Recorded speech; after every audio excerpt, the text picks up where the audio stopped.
34-year-old right-hander from Roseburg, Oregon, started out extremely well, winning his first 5 decisions. His record now 7-6 with a 4.11 ERA, and he has been very strong for Kansas City in his tenure since being acquired from the Colorado Rockies.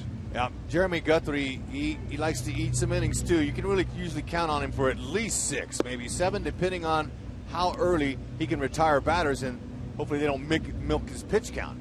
But he has given up 19 home runs, and let me see, 11 of those are off the left-handed bats, and 8 of those are off right-handed bats. Well, that's a byproduct of throwing strikes. He is not alone, though, in that category. Tommy Malone from Oakland is tied with Jeremy Guthrie for the league lead and giving up home runs at 19. So Miguel Tejada making his 14th start at third base this season, and Miguel has made just 2 errors in 29 games so far.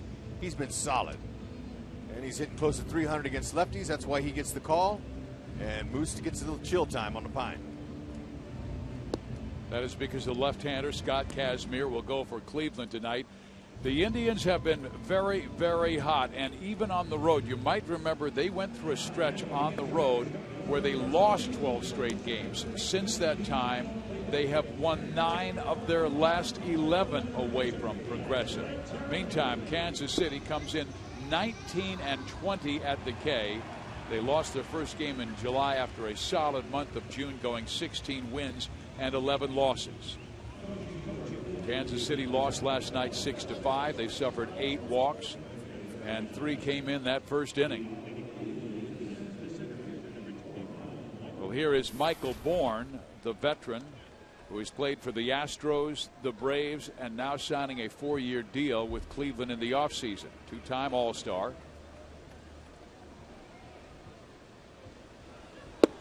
Guthrie's first pitch is strike 1. At 9:47 in the evening.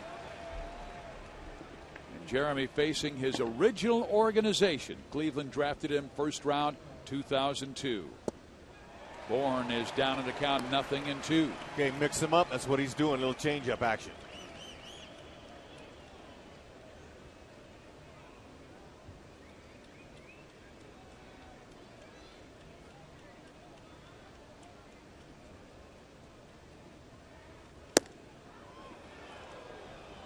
Rex, Jeremy has 4 solid pitches, but you really thought he was at his best when he was commanding both sides of the plate. Yeah, with his 2-seamer. Now that 2-seamer, when he was dominant early when he got here after 3 starts last year, he started working that hip turn and getting some more movement. There's a nice firm ground ball right at Gio. Attack these guys, make them put it in play. That's exactly what Guthrie wants to do. And yeah, he's got to be able to work both sides of the plate. Even though he might be experiencing a little bit of fatigue in his arm, he still has to be able to get that good movement so he can get those grounders. But nobody keeps himself in greater shape than Jeremy Guthrie, an incredible worker in between starts. Now he'll face Asdrubal Cabrera. Comes in hitting .268. Spent a little time in June on the disabled list because of a right quad injury.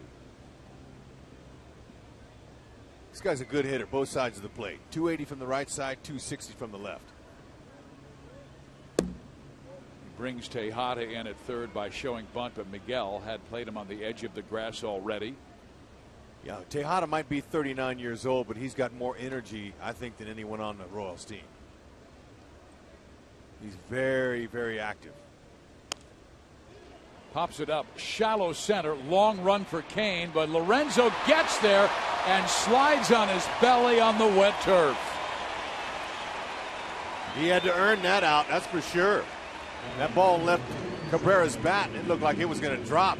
But Lorenzo Kane, with great closing speed, closes and does a nice belly flop slide on that beautiful Trevor turf out there that's moistened just for this occasion. Yes, look at that. That's beautiful. I'll tell you, I was really impressed with the job that Trevor Vance did. As soon as they got that tarp off the field, those guys were working on the infield immediately, and it looks beautiful. Just a second hitter, we've already seen an outstanding defensive play. How many will we see before this game's over? Could be plenty. Here is the American League Player of the Month of June. Jason Kipnis hit .419 to raise his average to .299. Very quiet in the month of April, but Then May started. He lifted his average, and in June he really took off. 25 driven in June. Now 51 on the year.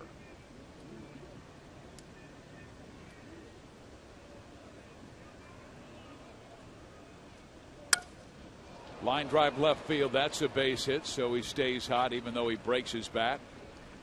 It's now a 14-game hit streak for Kipnis. Yeah, this guy, he's hard to contain. He's a baller.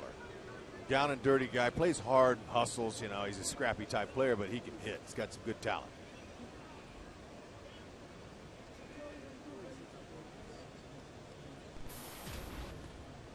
There you see the numbers in the month of June, including 4 home runs. He had 16 extra base hits in June. And Rex, he's also dangerous on the bases. He's stolen 19 bags this year. But you were a base runner. What was the infield dirt usually like after a rainfall, even though it was covered by tarp? It's not bad at all, Fizz. Look, the health is the main concern of every groundskeeper out there after a rain delay and the umpires. So it shouldn't be an issue at all.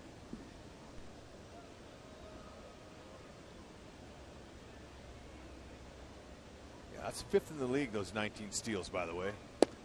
Here is Nick Swisher. The American League leader in stolen bases is Jacoby Ellsbury. He has 33, 9 more than Nate McLouth of Baltimore. He's running away with it.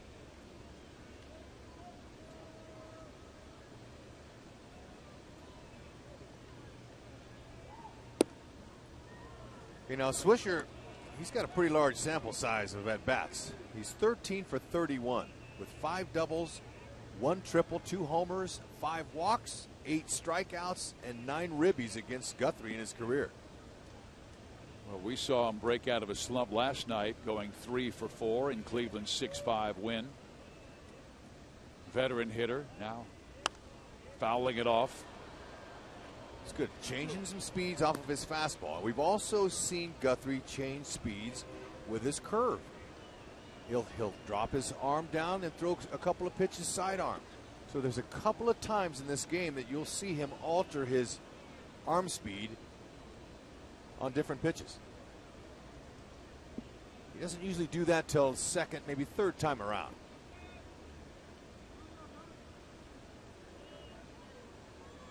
Kipnis does not go, and it's now a full count. He will be moving on this next pitch. Swisher, 32 years of age, started his career with the Oakland Athletics. He's with the New York Yankees, now with Cleveland, and he's glad to be back home because he went to Ohio State University. Still a Buckeyes fan. Make him earn it. Runner goes, pitches swung on and missed. Guthrie with his first strikeout of the night. That's the way to go after him. No walks tonight. Make him earn it.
Up that Ned Yost sign tonight. Gordon, Escobar, Hosmer go 1, 2, 3. Then Butler, Perez, and Kane.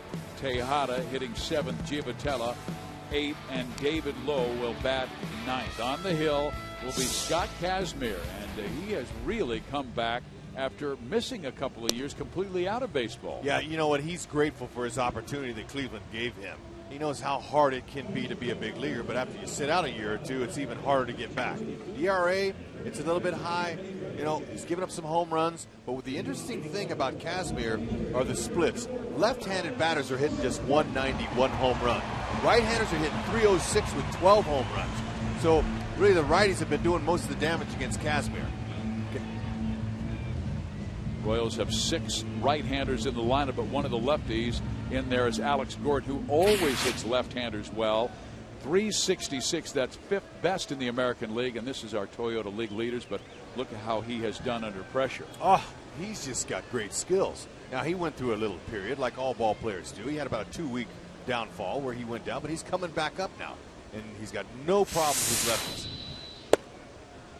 lefties. Matter of fact, Gordon's hit half of his home runs against lefties. He's got 8. Kazmir's got a fastball anywhere from 90 to 95 miles an hour. Whistle down the line, into the corner it goes. And Gordon will take second base easily. Man, he is good against left-handers.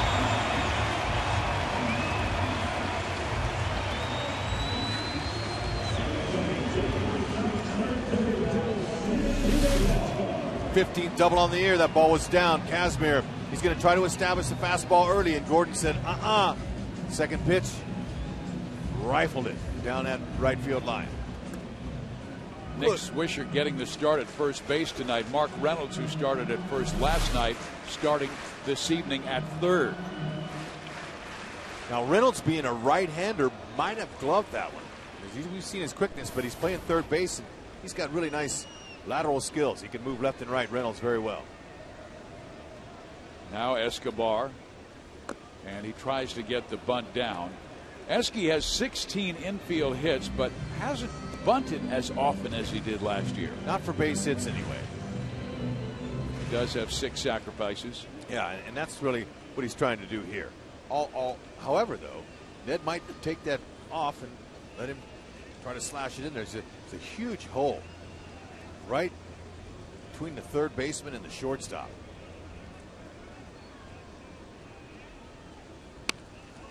He does get the bunt down. Kazmir's only play is first, and it will go as sacrifice number 7 for Escobar. Okay, got to be able to do the little things against the Cleveland Indians. You've got to attack, be aggressive. Somehow you got to find a way to get this run home here in the first. Good job by Escobar. Rex told you how difficult Kazmir has been against left-handed batters, and Hosmer will be stepping up. Here's a look at that sacrifice again. Yeah, push the ball to the right side off a lefty. That's a safe bet. Most lefties fall to the third base side. Give yourself up plenty of time. See the ball down. Get it out in front of you. Slider changing the curve for Kazmir's other pitches, but he's trying to get that fastball established. Well, almost looked like he crossed up the catcher, Jan Gomes, who had to reach for the baseball. Hosmer overall .276 batting average. He has a 4-game hit streak going. 7 hits in those 4 games and 3 home runs.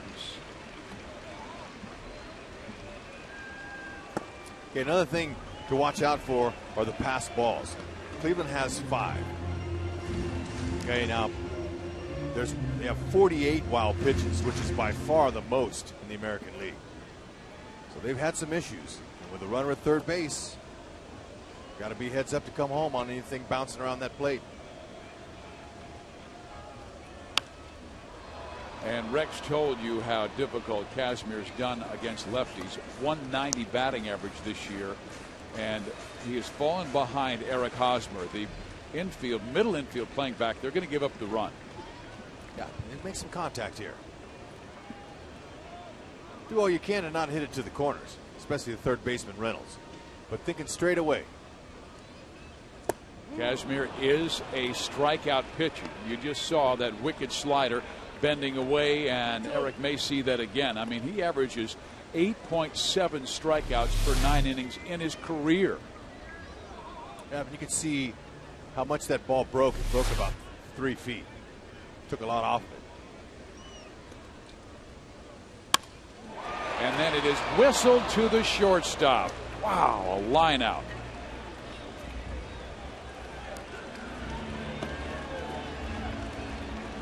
Okay, that's all you can do, hit the ball hard. You're just focusing right where you need to focus up the middle. It's up to Billy Butler now, who's 4 for 16 with 3 walks in his lifetime against Casimir. Billy was 1 for 4, but the one time he had runners on base, he hit a double down the left field line and scored Hosmer in that 8th inning that brought the Royals to within 1.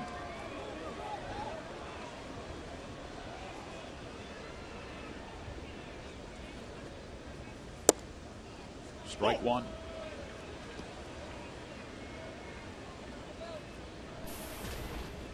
You can see what Billy has done this year with 2 outs and runner in scoring position, hitting .429.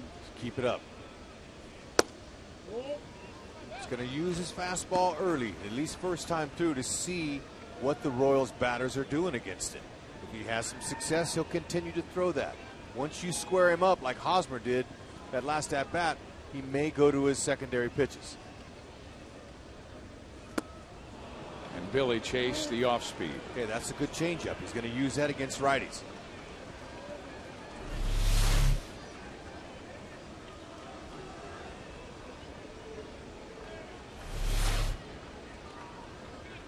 Now Billy can go to his 2-strike approach. Try to doink one in anywhere, anything around the plate.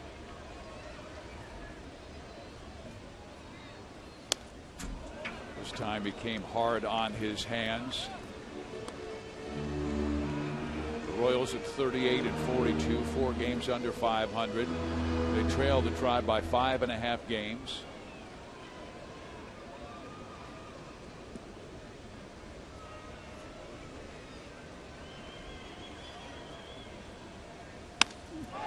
Base hit right field. Billy gets it done with 2 outs. Gordon scores for a 1-0 lead.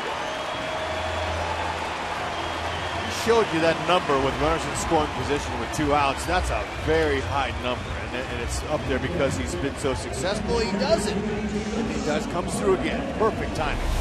Casimir made a mistake. Left a little slider up in the strike zone. Billy, with that flamingo style, gets his weight back, kept it right there, and just threw the head of the barrel. Rex, that's 3 well-struck balls off Casimir in this first inning. The double by Gordon, the line out by Hosmer, now the line base hit with 2 strikes on him by Billy. And a lot of moths flying around out there here, Fizz. After it rains here at the cave, we've been seeing moths everywhere. So that one just caught Salvi in the eye.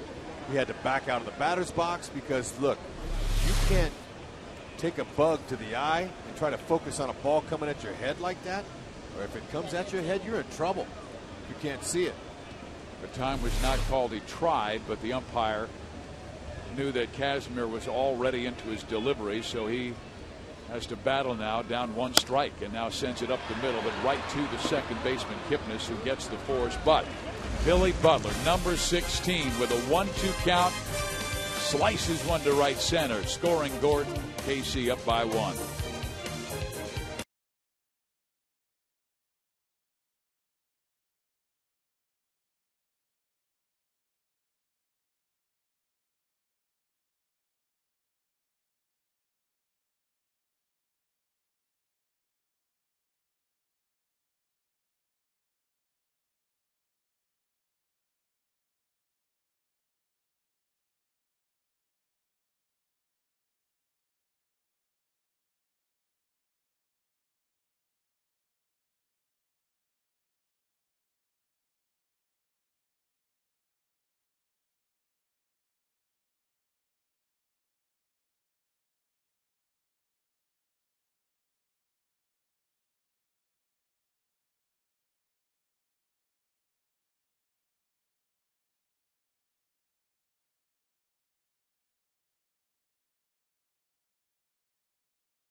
versus the A's. And stay after the game for a fireworks show courtesy of Hy-Vee and Pepsi.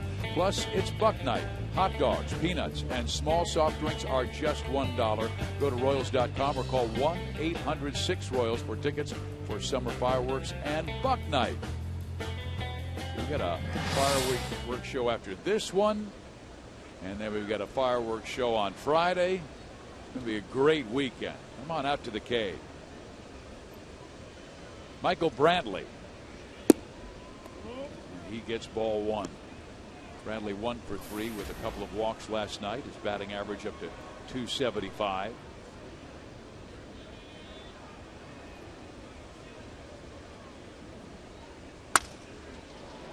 Lined out to Eric Hosmer.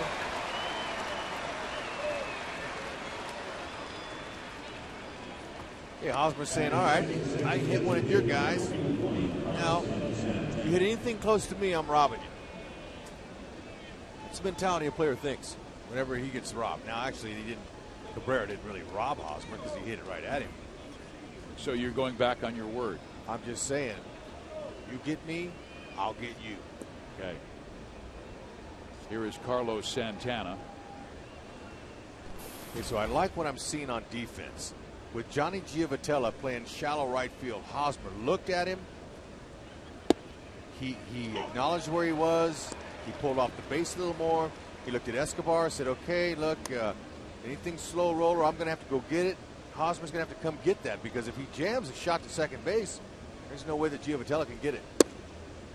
Well, all of those sprayed charts show that when Santana hits it on the ground, almost 85% of the time he hits to the right side. Escobar almost directly behind Jeremy Guthrie.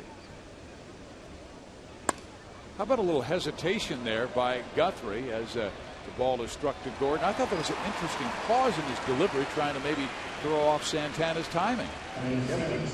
We've noticed that Guthrie, I talked about him altering his arm angles and his speeds on his pitch. He'll throw a 67-mile-an-hour curveball, but that there, he took a page from the Far East. That's a Japanese windup there. They tried to have some hesitation there, and it might have threw Santana off some. Look at that. That's beautiful. Good balance. And he located it perfectly. Hitting is all about timing, and pitching is all about upsetting timing. Now it's Mark Reynolds. Breaking ball, and a good one. We told you Jeremy has 4 pitches. 5 if you include his 2 fastballs, a 4-seamer and the 2-seamer. But we just saw a good curveball, but he also has a slider and a good changeup.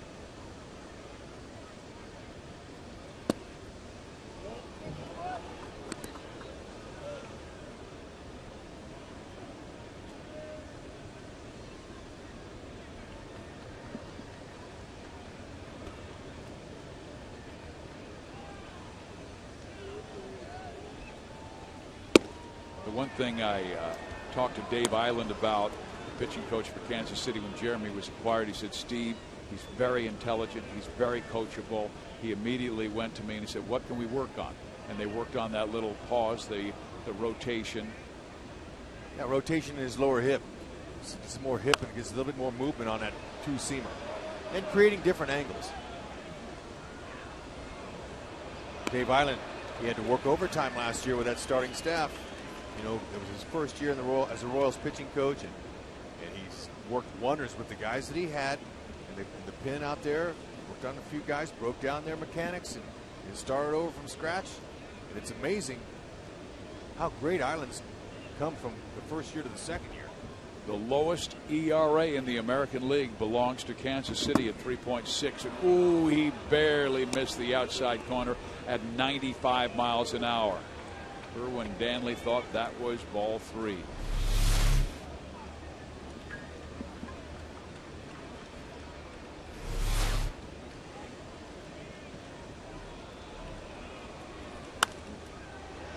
Reynolds was ready for that fastball. And again, Guthrie, his last 2 heaters have shown great velocity, 95 and 96 miles an hour. Well, what's making Guthrie a little bit better is the fact that he's changing speeds on all of his pitches now. He used to go through a period where a lot of guys do, they just throw hard, and harder. You try to blow it by guys. Now he's smarter. Walked him. Well, this is a patient Cleveland team.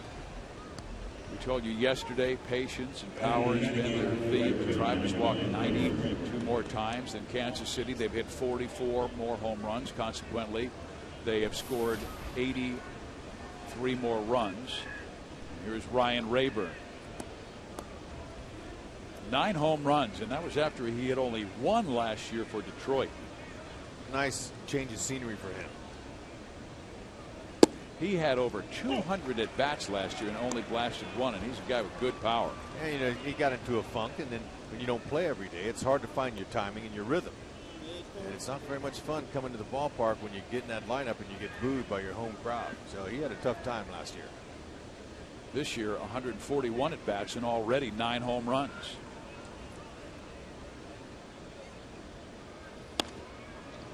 Hop towards right. Giavotella out.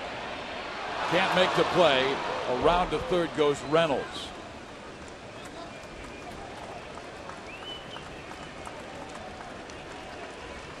Okay, nice effort by Gio. It was all on him. There's no chance for David Lowe to help him out here. And if you're a second baseman, you'd like that. Looked like he just missed it. Maybe he timed his dive and didn't dive soon enough. But it was a great effort nonetheless. That's a tough ball to get to.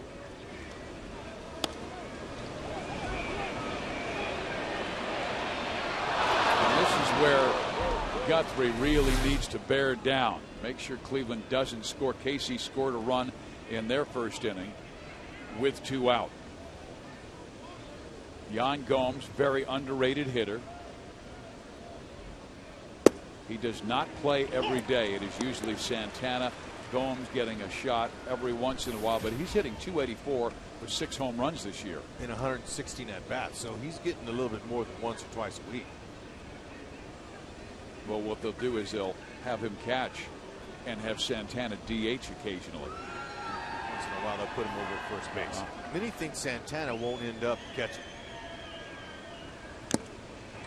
Well, he has him down in the count, 0-2. Yan Gomes, one of those rare major league players who was born in Brazil, which is a soccer hotbed, but he moved to the States, went to the University of Miami, and then drafted by Toronto. He played for the Blue Jays last year.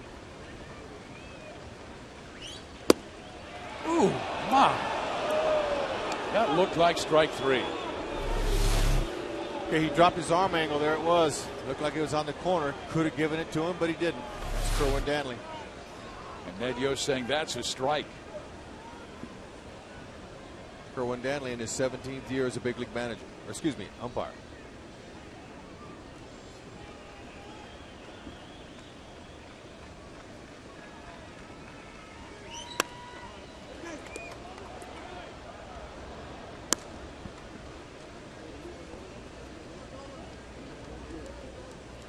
We had a 2.5-hour rain delay before this game.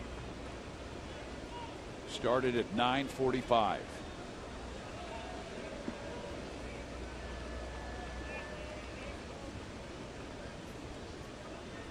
You got to finish him off. Coming back inside. And he kind of one-hops it to Giavotella, who throws him out. And good job by Guthrie. First and third, 2 out. Shuts the door on him. 1-0 KC. Jam salad.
that run. And just a reminder, as you enjoy a cold one, to look forward to Miller Time later in tonight's game, brought to you by Miller Lite. Lorenzo Cain trying to hit a good rhythm again. He has fallen into a little bit of a slump. 7 hits his last 52 at bats, but had 3 hits in the Minnesota series. And Pedro Grifol says he is awesome to work with. A guy who was new to the game. We have all heard his story. Didn't start playing organized baseball until the 10th grade. But he wants to get better. And I said, Pedro, because of his movement and his posture, and I'm talking about his head movement, he has a lot of parts. He said, I said, his hand-eye coordination must be fantastic. And he said, yes, it is. But he wants to get better and works at his craft so well. And he's going to have to improve his average against lefties, 217. Had a whole lot of at-bats against lefties. However, that's where he can thrive. 2-0, see if he gets a good pitch. He's got just 69 at-bats against lefties. 3 doubles. Center field, Michael Bourne. 1 out. Come out to the K this Saturday, fans, as the Royals salute the history of the Kansas City A's. The first 10,000 fans will receive a Charlie O t-shirt in honor of the old A's mascot, courtesy of Fox Sports Kansas City. Join us for a pregame ceremony with Kansas City A's alumni, and Charlie O lookalike Mule will be greeting fans in the outfield experience. Gates open at 11:30 for this special Saturday afternoon game. Go to Royals.com or call 1-800-6-ROYALS for tickets. Here is Miguel Tejada.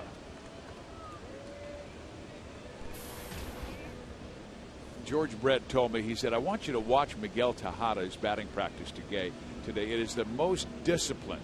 He said he not only doesn't give at-bats away during a game, he doesn't give at-bats away during BP. And there's a line drive for a base hit. That'll put him up over 300 against left-handers. A couple home runs. He's got a lot of energy, a lot of encouragement. This guy's a teacher and a leader. One of the best acquisitions by Dayton Moore in the offseason, hands down, in my opinion. I said that before the season even started.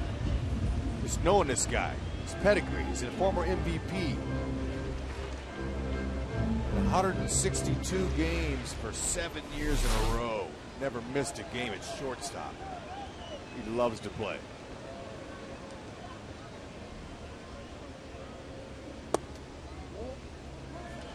Now Johnny Giavotella. Looks like Kerwin Dantley's strike zone's a little bit tight tonight. That would favor the hitters.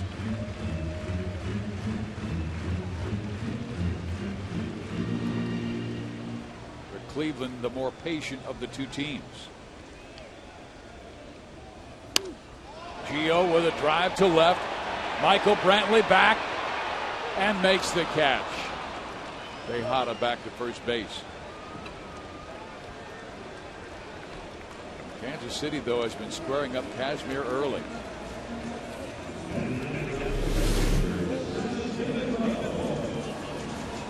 Yeah, you get a pitch on the inner half like that, you want to do something with it. Gio almost got it out of the yard. Brantley made that look easy to catch, by the way. He's a very fine athlete. Here is David Lowe. Grew up in Akron, Ohio, and went to a lot of Cleveland Indians games. There's a strike. Yan Gomes might be the better catch and throw guy that the Cleveland Indians have. Talked about Santana only throwing out 13% of runners. Gomes has thrown out 52% of runners. Gomes almost picked off Tejada.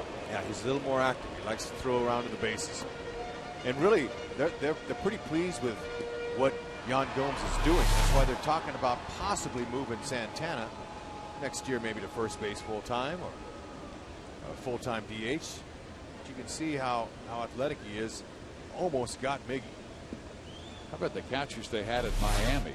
Not only Gomes for the Miami Hurricanes, but J.P. Arencibia, who's the catcher for the Blue Jays. And low reaching for this one. He will ground out. Royals strand a man. We head to the third inning here at the K. 1-0 KC.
Should Yasiel Puig make the National League All-Star team?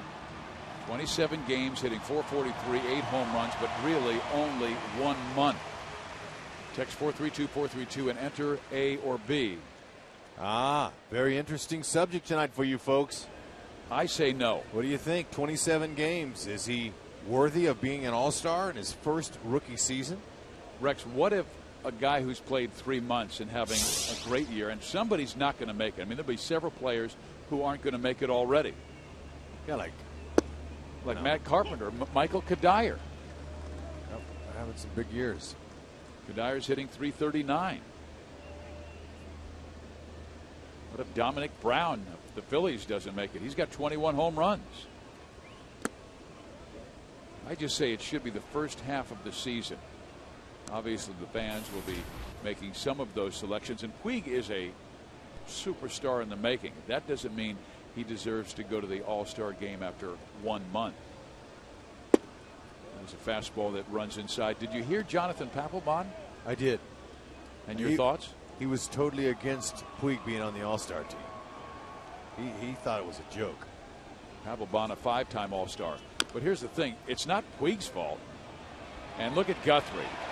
Unassisted. He's just showing off his speed. You want to let Bourne know, hey, look, I can run with you. However, you do have an advantage in the lead when you're already fielding the ball to your left and breaking towards first base. So you don't see very many one unassisted. And he got a rock caught between his spikes. You don't want those afterburners kicked in. You kind of have to cool it down a little bit there. The afterburner. Yeah, and that's the tongue depressor. You got to have that. He should have had a parachute that came out at the end to slow him down. Short runway. Here is Asdrubal Cabrera, robbed of a hit and a fine sliding catch by Lorenzo Cain, and Cabrera again goes to Cain. This time he backs up a few steps, and there are 2 out in the third inning.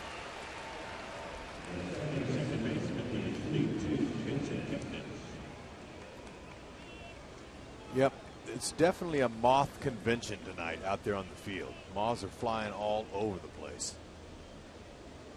You know, Fizz and A-ball, I saw a moth fly in my pitcher's ear. I'm playing shortstop, and all of a sudden, the pitcher started going into convulsions. Yeah. On the mound, and I was like, we're like going, what happened to him? Turns out he was a guy from Dominican, and he couldn't speak English, but he kept pointing to his ear, and the trainer shined a light in his ear, and the moth came flying out. He had to go to the light. Yeah, you know, they went to the light. You know, and moths are attracted to light. So instead of having to, you know, try to pull that thing out, he just shined that light in. And I was there watching it. I was amazed. I'm trying to remember the right fielder who the similar situation happened, and I believe Hud, you played with him. Kipnis goes down on strikes. We will continue this scintillating moth discussion when we come back. Way to get her done, Jeremy.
Beverly Shelton is sitting in the Buck O'Neill legacy seat. 1972, our honoree founded the Beverly Shelton Girls Town Club with the sole purpose of supporting the residential care facility for abused and neglected girls. Over the past 40 years, Beverly Shelton's club has hosted an annual benefit card party and has raised tens of thousands of dollars for Missouri Girls Town. Beverly, who's 87, has also served as the president of the Greater Federation of Women's Club in Missouri and was awarded the prestigious Jenny Award for her work. Way to go, Beverly.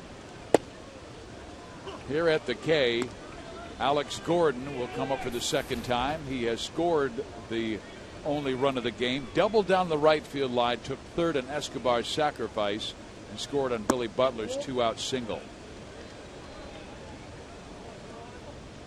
15th double on the year for Gordon. Butler and Kane, they lead with 17 apiece for the Royals in the doubles department. There is another base hit to right. Rex, I've got to ask you, what is the key to Gordon's success against southpaw pitching? Well, experience, number one, is, and number two, he's figured out that they're always trying to break that ball away from him. So he's really focused on keeping his right shoulder in. He's closed. You see that right shoulder there? And then on contact, he uncoils when he recognizes the fastball. But really, it's helped him with sliders and breaking balls that are out over the plate. That is his 29th multi-hit game of the year, tying with Nick Markakis of Baltimore for 9th in the American League. Okay, there's a step-off move. Now that you've seen it, the rest of the Royals base runners that get on first base, they know he has a little step-off move. Could we see a hit and run?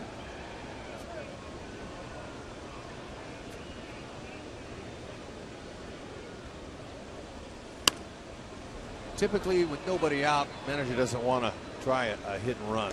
It'll take you out of a potential big inning. One out's good enough. You know, get the runner over to third base, first and third with one out. That's typically when they put it on. However, Escobar does shoot that ball to the right side quite often. And we have seen Gomes' really good arm. Big hole right there up the middle there. Look at that. Escobar could shoot that there. Try to get Gordon over.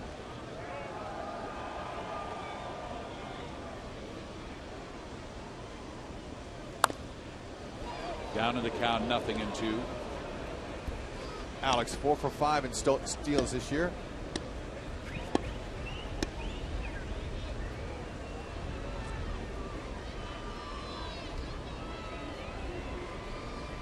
Okay, Eski's seen a fastball and a slider. Kazmir likes to throw changeups for strikeouts against righties. Or sliders down. Wanted it, did not get it, as you talked about. Tight zone. Guthrie didn't get it. Kazmir wanted that. You can tell by his body language.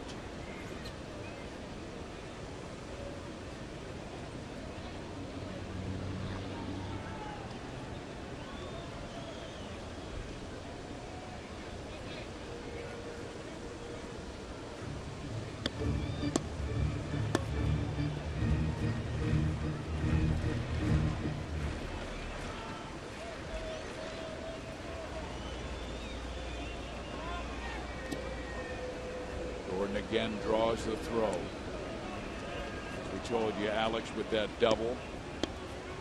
He was at third base with 2 out and a 1-2 count to Billy Butler when he lined a base hit to right center field.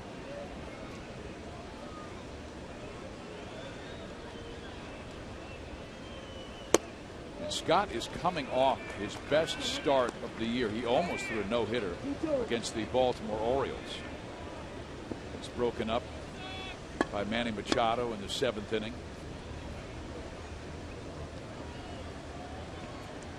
But he did not factor into the Tribe's 4-3 win at Baltimore.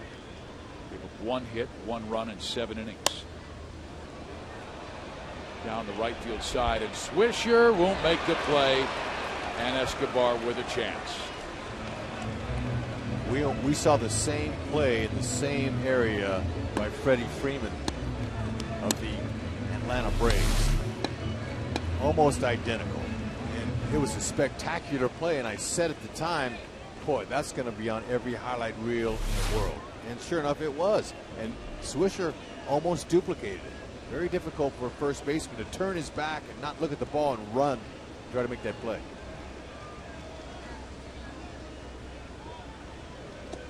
Okay, so what Gordon's doing now is he's milking every move from Kazmir, because he's getting a big lead and then he goes back and he kind of jostles back and forth. We've seen a step-off move. We've seen his delay move over there, and that was his best pickoff attempt there. So that's good for the rest of the would-be base runners to see this early in the game.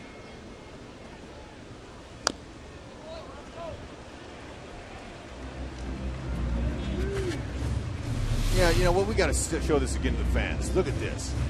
This is just pure athleticism and good hustle and determination to catch that ball for his starting pitcher.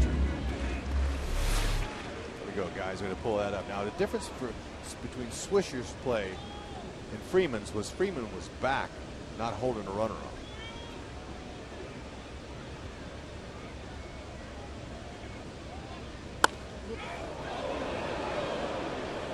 Escobar fouls so many balls off that right side.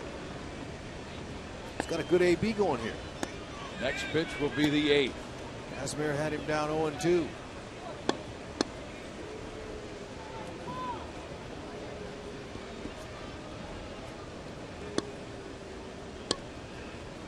Scott came in with a 4-4 record. And ERA a tick below 5 at 4.83.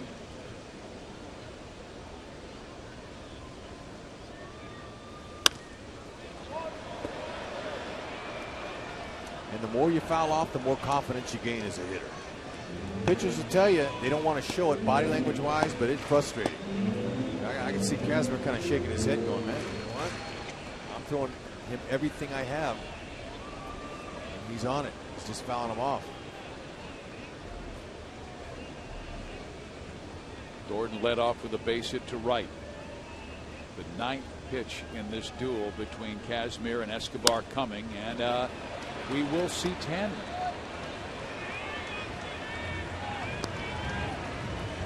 Escobar, he's got 3 home runs. The last time he's left the yard was against the Cleveland Indians on April 28th. A long time, but when you have an at-bat like this, and that was a game that Guthrie pitched. Yeah, you gain confidence. Maybe he gets one here. Maybe he gets a cookie. As a matter of fact, Jeremy beat Cleveland back on April 28th. Final score was 9-0. That's right. 6 2/3 innings of shutout baseball by Jeremy that day, and Escobar that hit a home run.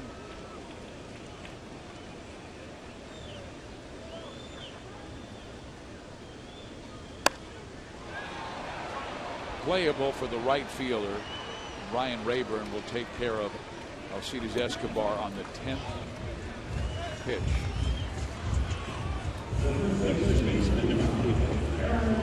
Have you tried out the popular all-you-can-eat section yet? You can purchase specific seats which include unlimited ballpark fare. That means all the hot dogs, nachos, peanuts, pretzels, and Pepsi products you can handle for just $40. The next event is tomorrow, so spend your 4th of July in the all-you-can-eat seats. For tickets, go to Royals.com/all-you-can-eat, and it'll be a 1 o'clock game tomorrow. Got a fireworks show after this one. Here is Eric Hosmer, who lined out to short his first time up.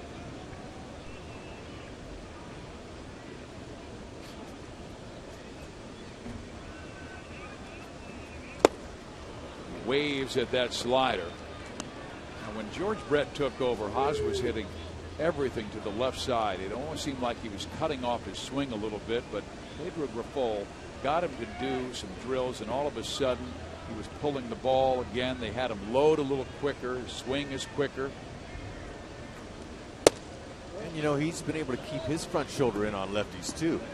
It's evident by the .329 batting average coming in. He's lined out to the shortstop in his first time up. Hit it on the screws.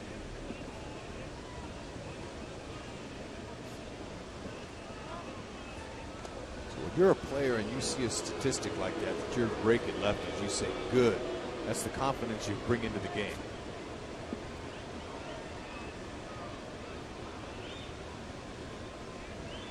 But Kazmir has been really worried about Gordon going.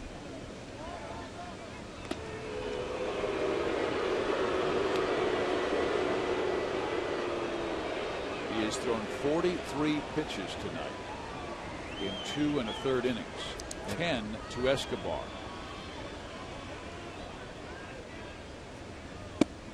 And another 3-1. Another 10 to Nick Swisher. Trying to pick off Gordon. So if you're Eric Hosmer, Rex, are you eliminating the slider on a 3-1 count? Not necessarily. I'm looking for it in my zone, and that's what Grifal's got them trained on, and he's getting me trained on it. Is just look for your pitch. That's the one out over the plate that you can handle and you can drive.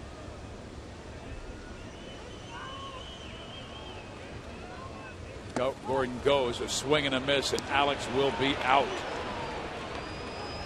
Told you Gomes can throw. You throw out anything over 30% is really good in the big leagues for a catcher. Need some help from your pitcher.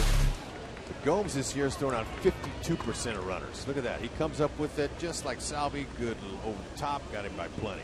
And I was surprised he threw a 3-1 slider. As a matter of fact, I think if Eric doesn't swing at that pitch, it may have been ball 4. The result is he strikes out. And we head to the 4th inning with KC leading 1-0.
Sign your kids up for Slugger's Blue Crew, brought to you by the Learning Quest 529 Education Savings Program.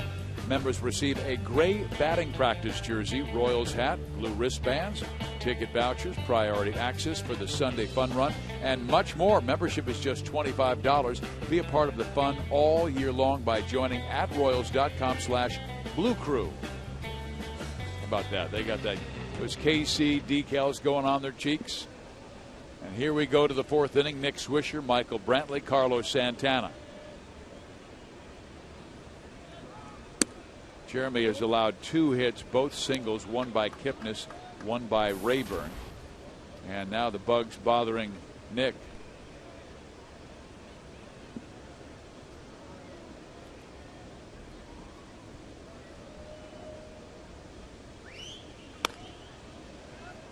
One ball, one strike.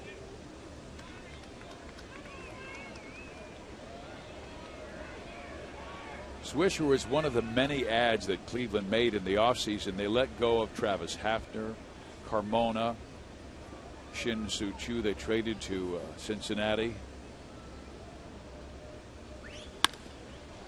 And that ball is struck to left center. Alex Gordon will make the catch, and that's the first out of the fourth inning. Hey fans, get downloads up to 50 megabits per second with Time Warner Cable Ultimate Internet. Kazmir is topped out at 94, Guthrie at 96. They really did a good job. Not only did they bring in a new field manager in Terry Francona, but Kazmir is new. Brett Myers, who's on the DL, is new. Micah Vilas, Nick Swisher, Michael Bourne, Stubbs, Reynolds, Giambi, Trevor Bauer. That's a lot of changes. Well, they needed to shake it up. Terry Francona, he's quick to credit the front office. This guy's sitting up there helping them out, getting them players.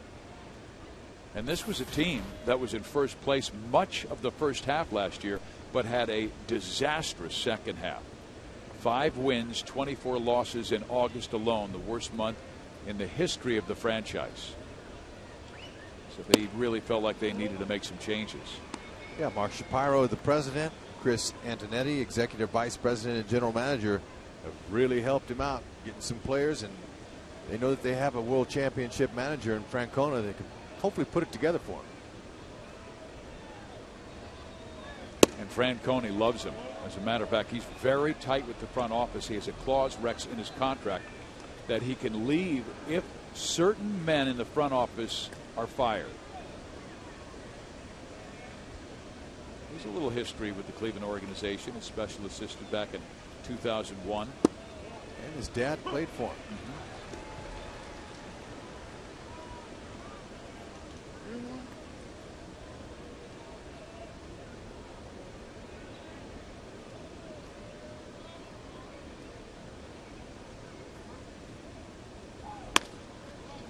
On a 3-1 count, Giovanella will take care of Michael Brantley. 2 outs.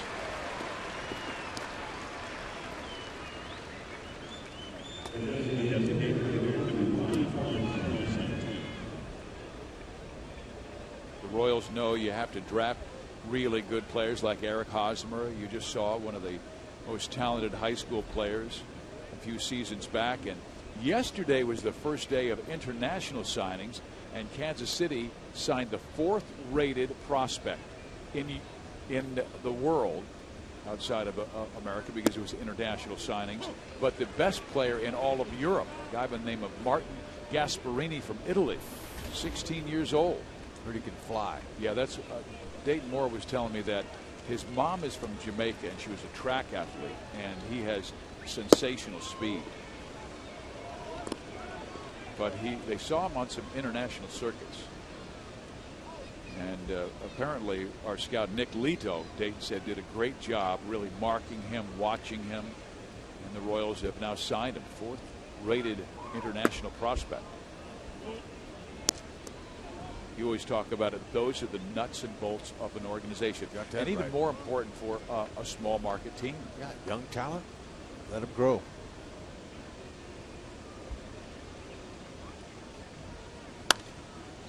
Santana pops it up, left side, playable for Tejada. And Jeremy Guthrie with back-to-back 1, 2, 3 innings.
By Panera Bread, try pasta the Panera way, live consciously.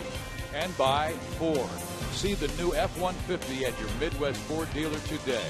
And by ATT Uverse TV, check availability at 1-800-PIC-ATT, rethink possible.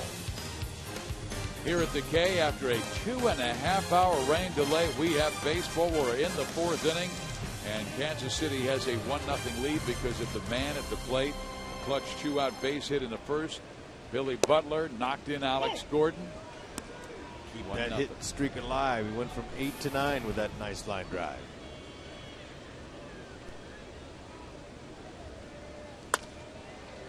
Slices this one out of play. Now finds himself down in the count, 0-2.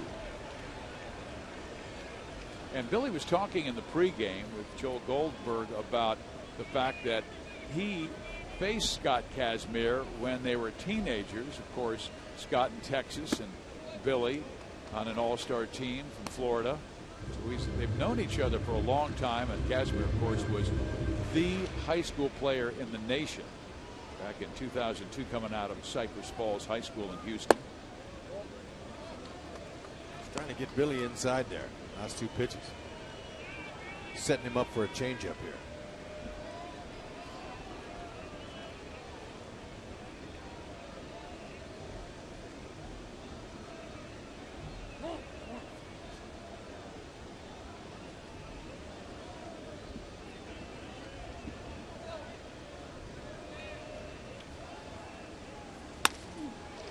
He went with the fastball, and he almost got it by the second baseman, Kipnis. And there's 1 out.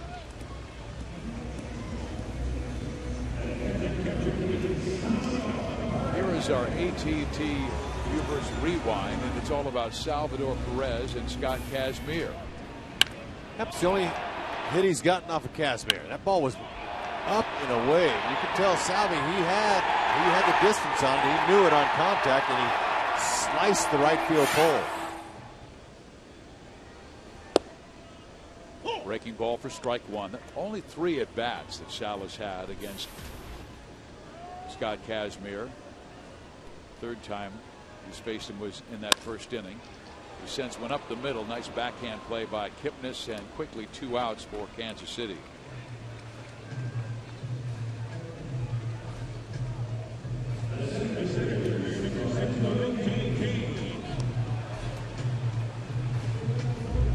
Kazmir drafted in the first round by the Mets. Never played for the Mets at the major league level. Then was traded to Tampa Bay, and that's where he really became a very good pitcher. 2005 to 2008, 45 wins, a 3.5 ERA. He actually had a season where he led the American League in strikeouts, 239 in 2007.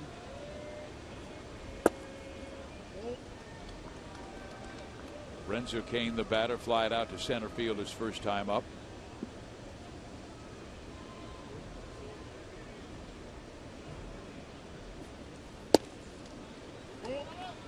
Kazmir then traded to the Angels. Things didn't work out there. Released and out of baseball, but came back, got the opportunity with Cleveland. He had to prove himself in spring training, and I think it was during the last week where Francona called him in and said, "You're my number 5 starter."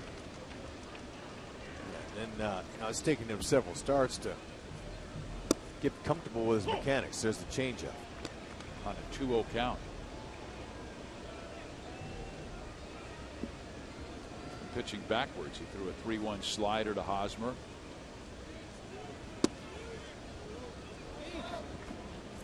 Hadn't been a strike all night. That outside pitch there. No. Okay, short to the ball is what Lorenzo tells me he's trying to do with his hands. Stay short, not long. Long develops looping pop-ups. And there's a looping pop-up. Swisher will take care of it. We are through 4 here at the K. It is 1-0 Kansas City.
TV commercial. We'll go to Royals.com/photo challenge to submit a photo of your Royals pride. Each week we request a different themed photo to submit, and fans with winning photos will be included in the commercial and then recognized on the field at a Royals game. All photos must be submitted by August 9th, so make sure to check out Royals.com/photo challenge today. Young man's got it going on. He's doing a little rock chalk there. And we expect a lot of red, white, and blue tomorrow on the 4th of July. Royals gave away these beautiful caps, very patriotic caps tonight. KC and inside, red, white, and blue color.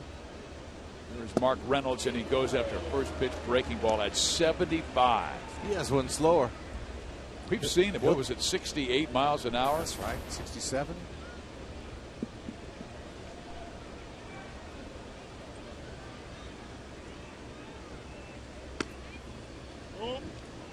Reynolds walked his first time up.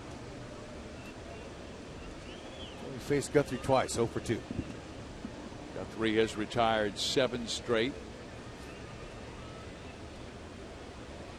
Mark, a big power hitter. 15 home runs this year, but also a big strikeout man. 98 times he has struck out this year.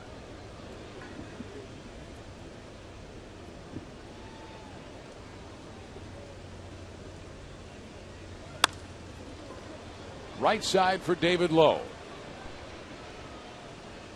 1 out.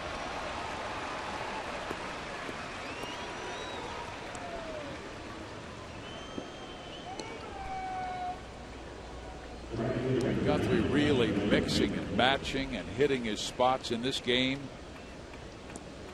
He lost his 3rd straight decision on Thursday, 3-1. Even though he pitched very well, allowed just 2 earned runs and 6 1/3. Pitch count's very manageable. Fastball for a strike. But the one thing that Jeff Montgomery noticed in the pregame with Joe Goldberg was the fact that he really thought he had better stuff in that last start with 4 strikeouts. Ryan Rayburn, the batter.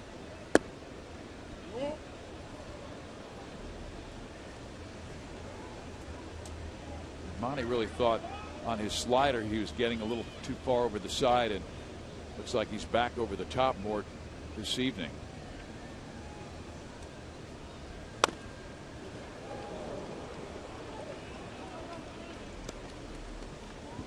Stays on top, he gets some more of a downhill plane. Downhill angle. Ball can move a little bit better. Finger pressure applied in the right areas on that ball makes it move. 2 balls, 2 strikes. Rayburn had a huge game at Kansas City on April 29th. 4 for 4, 2 home runs in the game.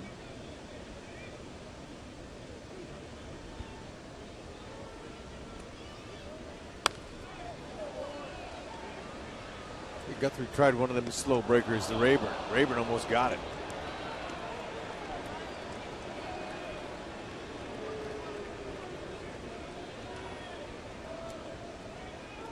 In this particular bat, his velocity has ranged from 76 to 95.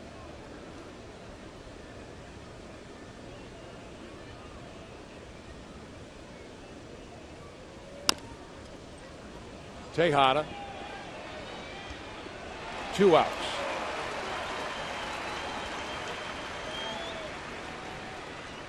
Miggy has that throw down, playing shortstop for many years. He knows on that side of the diamond you got to be short with your arm stroke to stay straight across the diamond.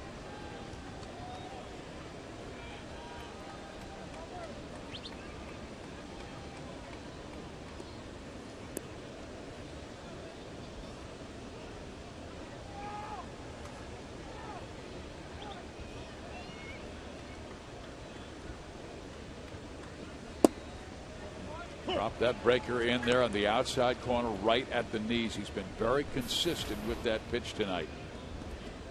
He's thrown 65 total pitches.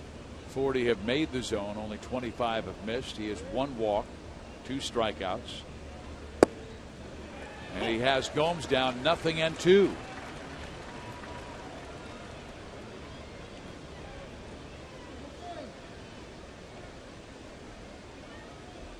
Jeremy really felt like Kansas City was a perfect fit for him. A pitcher's ballpark. He is a fly ball pitcher. Ooh, baby.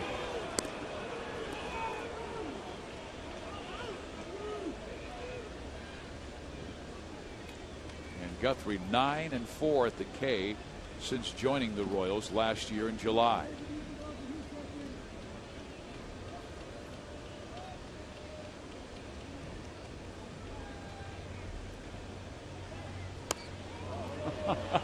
There 61 miles an hour, Hud. That breaks his record. Even Gomes has to smile on that one. I had to wait a long time for that one to come in here. He's looking on his bat to see where he found that off. But there's that curveball. That's up in his eyes. It's almost like slow pitch softball. Yeah. So watch him come back with something 95.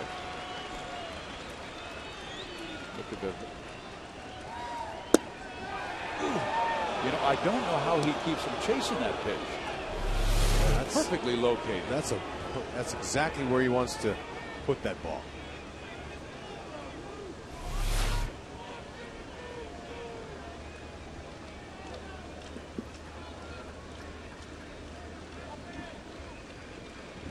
He jammed Gomes his first time up and got him to ground out to second.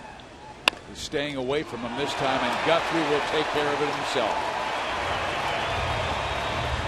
10 straight retired by Jeremy Guthrie. Nice.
Miguel Tejada has been solid this year defensively, and at times spectacular. Wow, Fizz, look at this. Look at the time he hits the ground. He made that play like a 21-year-old would make that. And Irvin said, hey, back to you. And Tejada says, no, back to you. That was spectacular. What a play. Here he is to lead off the 5th inning. He singled to right field his first time up.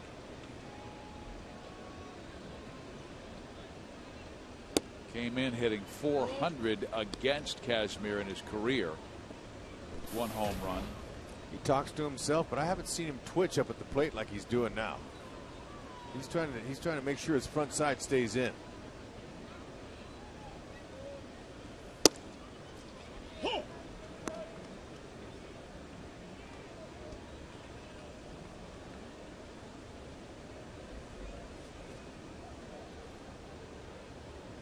You would think that at 39 years old he'd have a hard time catching up to a mid-90s fastball, but go ahead and challenge him. Throwing him hooks, and it's a 2-1 count. He's not looking for that. He's looking for a ball middle in that he can get extended on and pop his 3rd homer.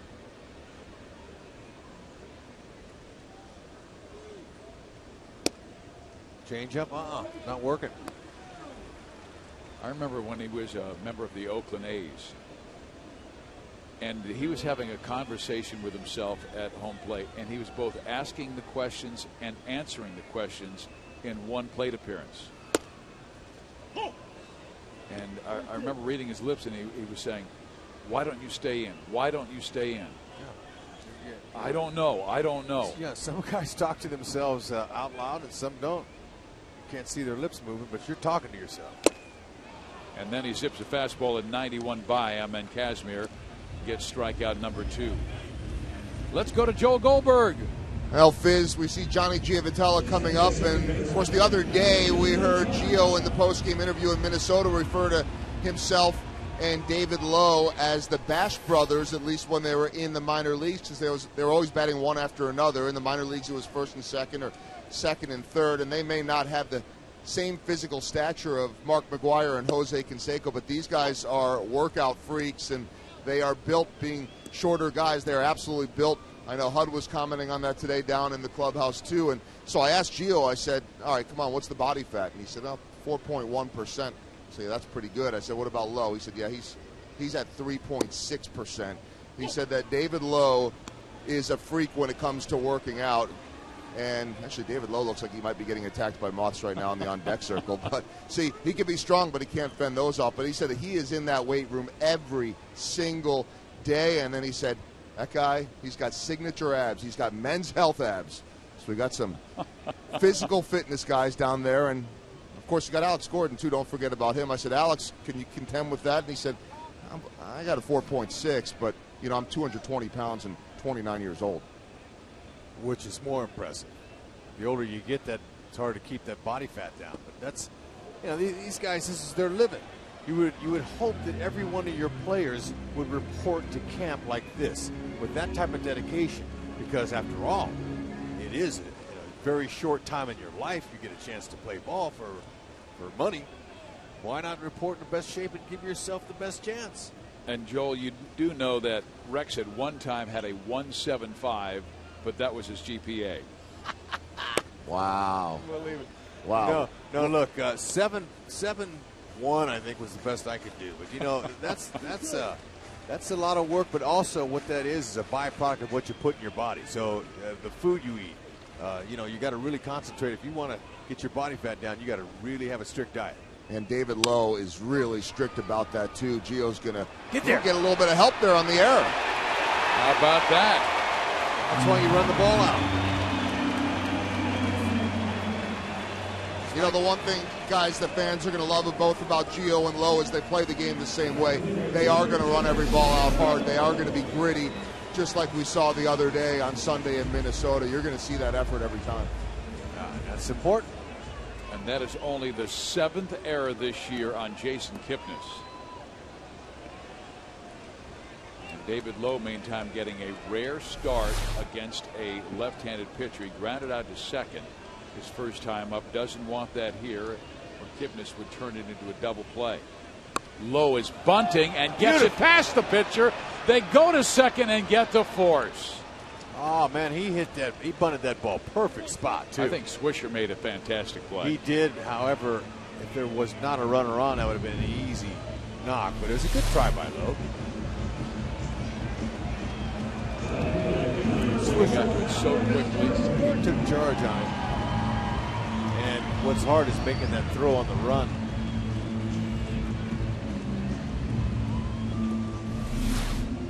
So now Kazmir will face Alex Gordon, who has gotten him twice, a double, a single.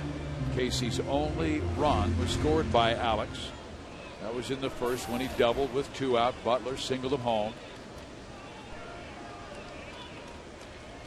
Lowe has stolen 1 base this year.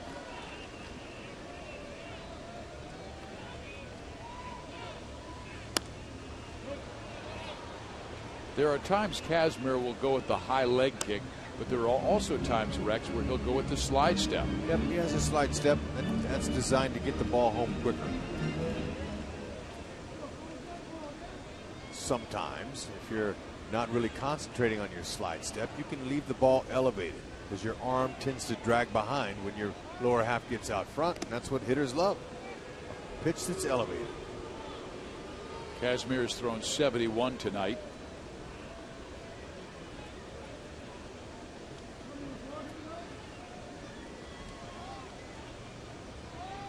He is yet to walk a Royal. Gordon waves at that slider.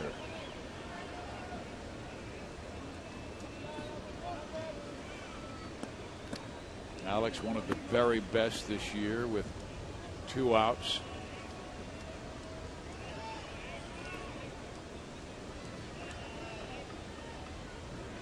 Last night when he hit that grand slam, that was his 90th career home run. Second in his career on a 3-0 count.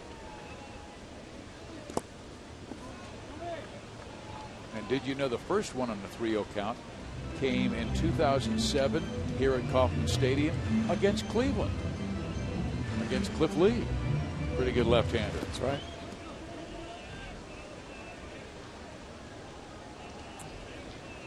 He's going to continue to see sliders away, but Kazmir likes to run that fastball in on you. Got to look fastball, adjust to the other. And there was the slide step. He missed. 2 balls, 2 strikes. Still had good velocity on the slide step at 95.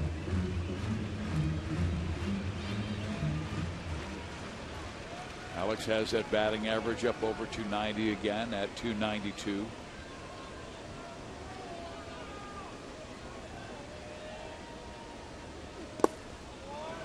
Well, Lowe will be running now. So if Gordon can gap one or send one down the line, he might be able to score Lowe from first base. Yeah. Like he did his first at bat of the night. On the second pitch, Gordon doubled down the right field line. Kazmir has gone from 0-2 to 3-2. Oh, man. Another slider on a 3-2 pitch. Gordon strikes out. 3 strikeouts for Kazmir on the night. 1-0 KC to the 6th we go.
Devastated when a tornado ripped through their town not long ago.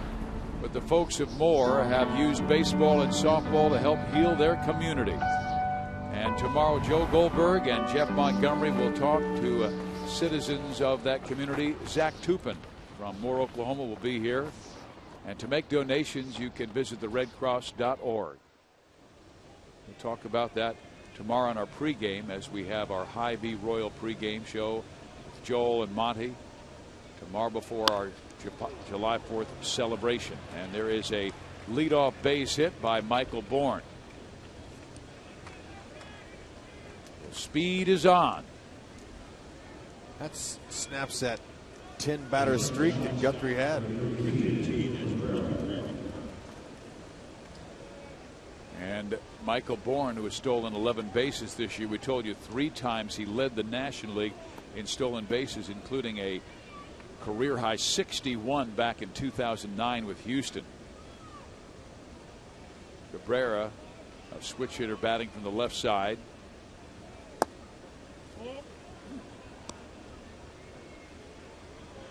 Jeremy's quick home. Salvador, you know all about his terrific arm. Cabrera has popped up twice to Lorenzo Cain. 1 ball, 1 strike. Talked with Asdrubal Cabrera today before the game about all the great shortstops from Venezuela. And I said, you know, of course, Luis Aparicio is the greatest. Omar Vizquel's got to be next. And I asked him who is the best modern day player from Venezuela. There's 3 in the league. Bourne goes. The pitch is swung on and hit to left. That's a base hit, and Bourne will go to third. Gordon is able to keep the double play in order, but now it's a dangerous situation as Cleveland has first and third with nobody out in the 6th inning, trailing by a run. Well, that was an excellent play by Gordon. Okay, Gordon had a lot of momentum coming towards the line. So he wanted to keep the double play in order. He knew that Bourne wasn't going to score. That's a beautiful piece of hitting there, by the way.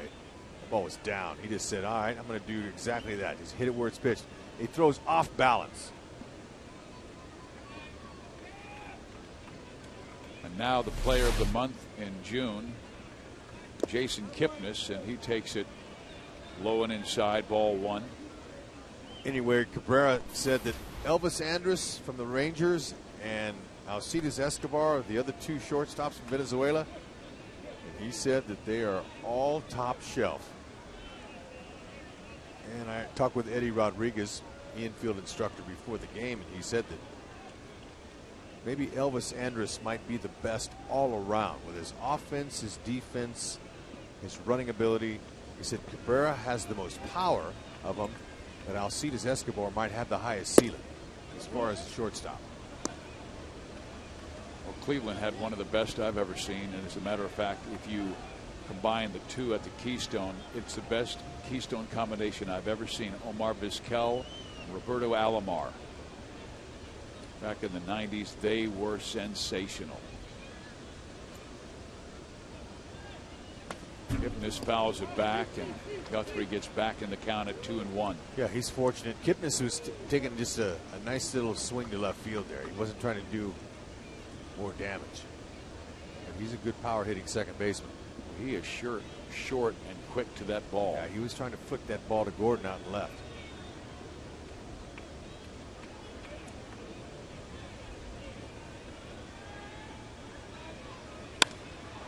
To left field. This will be deep enough to tie the game. Gordon is unable to pull it down and hurts himself. This will clear the bases.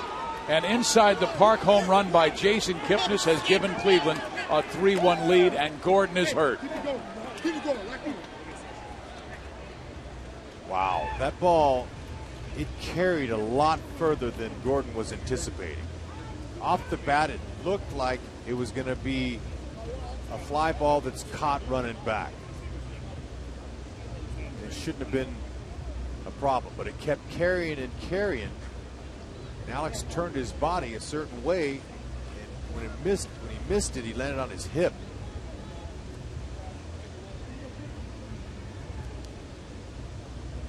I believe he also hit his head hard against the chain link fence.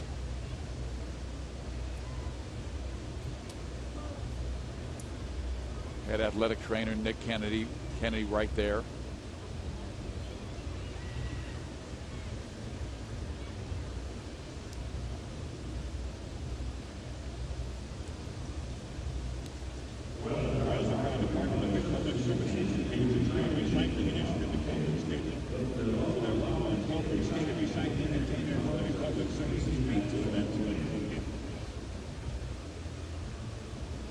Very scary moment right here in Kansas City. Good sign is to see Alex moving his legs.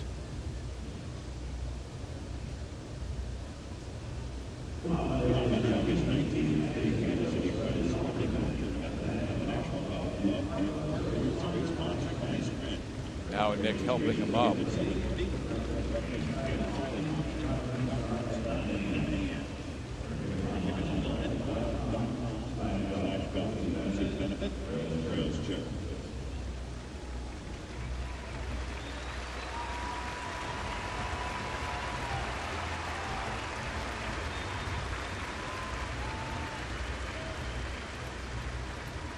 Jason Kipnis hit a ball that just kept on carrying to left field. And Alex being helped off the field, and the Royals may have to move David Lowe from right field to left. Bring Gerard Dyson in the game to play center field.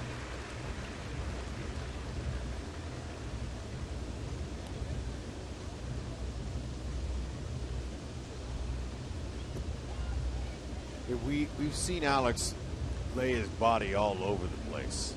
As an outfielder, it's not a wall he's afraid of or anything. It's really unfortunate, but happy to see him walking off. Let's take a look at it. This ball just kept carrying. He just kept going. The last minute, ooh, and he hit his head. See, he landed on his hip. That's all I saw. I didn't see him hit his head. His head on that chain link fence.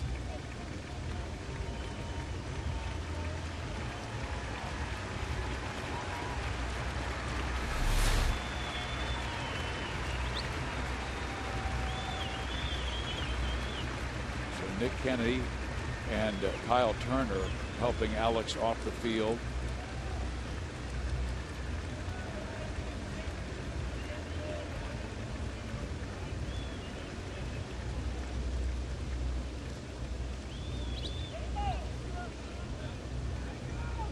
Cleveland has taken a 3-1 lead here in the 6th inning with 3 straight hits, a single by Bourne, a single by Cabrera, and then the inside the park home run by Jason Kipnis.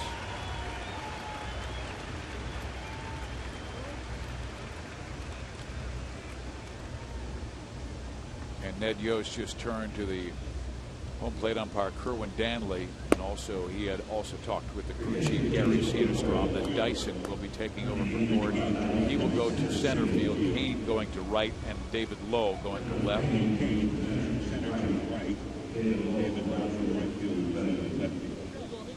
the Royals, of course, must refocus because they trailed for the first time in this game. Cleveland has been incredibly hot of late, winning 5 straight.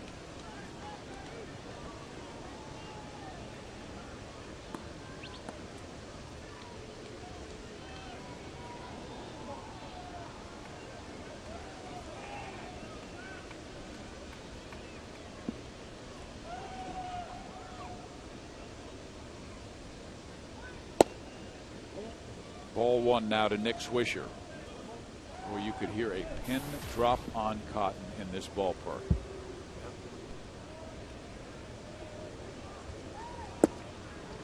One ball, one strike.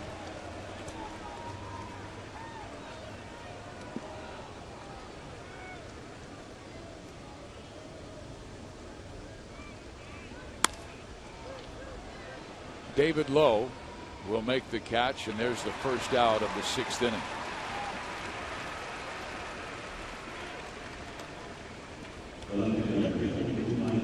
Well, they have certainly made Cleveland earn their runs in this inning. That was one of the concerns from last night. No free runs, 8 walks, a hit batter last night. And Ned Yost was very upset after the game about who he calls on in that bullpen. And after the game he said, I don't know. I don't make decisions when I'm upset. When Kansas City plays clean baseball, they give themselves a much better chance to win.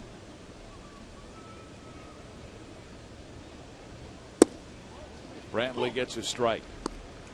They're still in this game. They got no question. Plenty of time. We're going to have to try to do what they can against Casimir, get on base.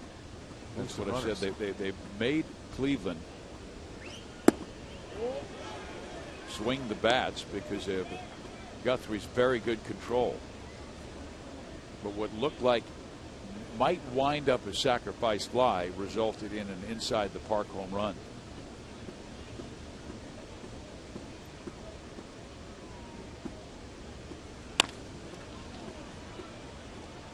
Hosmer gets it to Guthrie covering, and there's 2 outs.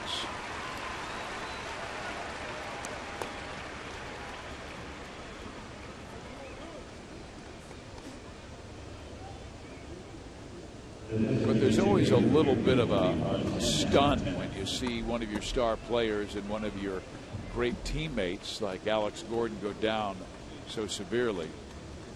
Rex, you played the game 10 years in the minor leagues, 10 years in the major leagues. And you know what it's like when you have to refocus in a ball game. Right. You just, thankfully, they didn't have to cart him off on a cart. He walked off. We'll check him out. We'll get a report, I'm sure. And you've got to carry on. Here is Carlos Santana. He gets strike 1. When the Royals bat in the bottom half of the 6th inning, they'll have Escobar, Hosmer, and Butler coming up.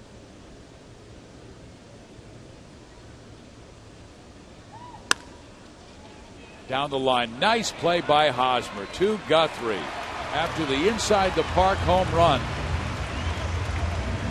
Guthrie gets the next 3 batters in order.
Our Sonic Slam inning, and our contestant is Robert Shawmeyer from Olathe. If the Royals hit a home run in this inning, Robert will win $1,000. But if the Royals hit a grand slam out of the park, Robert will win $25,000 from Sonic and the Kansas City Royals. Escobar to lead it off. Kazmir has done a very good job limiting the Royals to 1 run on 4 hits. And what has impressed me most, Rex, is the fact he's pitching backwards. He's throwing changeups and sliders at fastball counts. Yeah, you know, he's got confidence in all 4 of his pitches. Obviously, his last 2 outings going 7 innings. You know, he's a lot more comfortable with his mechanics. Strike 1. He's got a free and easy delivery, and when you got 95-mile-an-hour fastball, that sets up everything else. Been going to his changeup a little bit, but his slider's been good.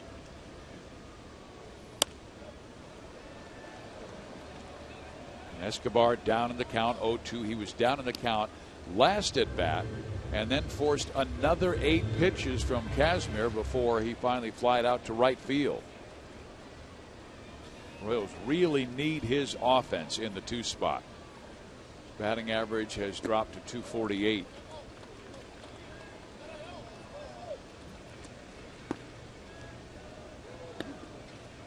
Part of Kazmir's problems the last few years were injuries. 8 times on the disabled list in his career.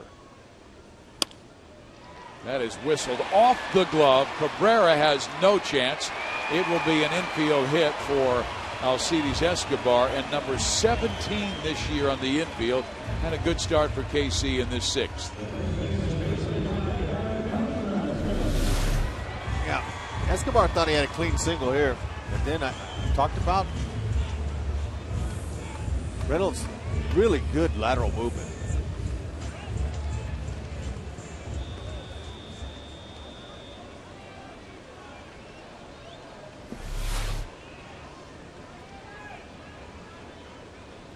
Hosmer has lined out and struck out. Ball 1. He got himself out that last at bat. He swung on a couple sliders in the dirt. A little bit over anxious. Yeah, that one on the 3-1 count, had he let it go, I believe it would have been ball 4, and the Royals would have had runners at first and second.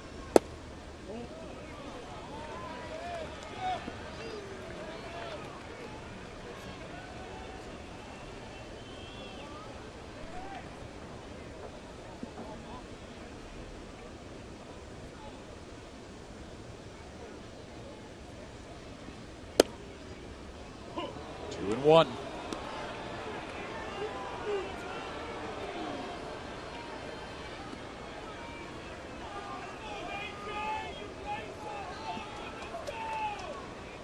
Throw him a slider here.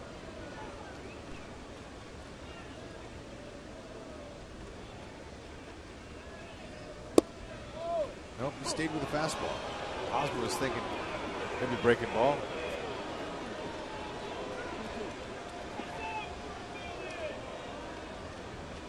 Right-hander in that bullpen is Shaw. Kazmir's next pitch will be his 85th. Hosmer takes the slider away. The count is full, 3-2. Will Ned Yost send Escobar here? Possible. Stay out of that double play. He needs to get a bigger lead if he's going to do that, because he's not very far off that base. Doesn't seem like he's getting a very good read on Kazmir's move.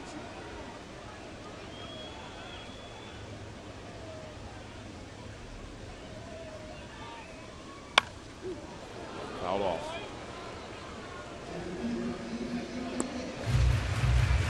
With Kazmir showing 4 or 5 different moves over to first base, that kind of has some of the base runners a little bit leery. And you got Gomez back there throwing out 52% of the runners. That's really good.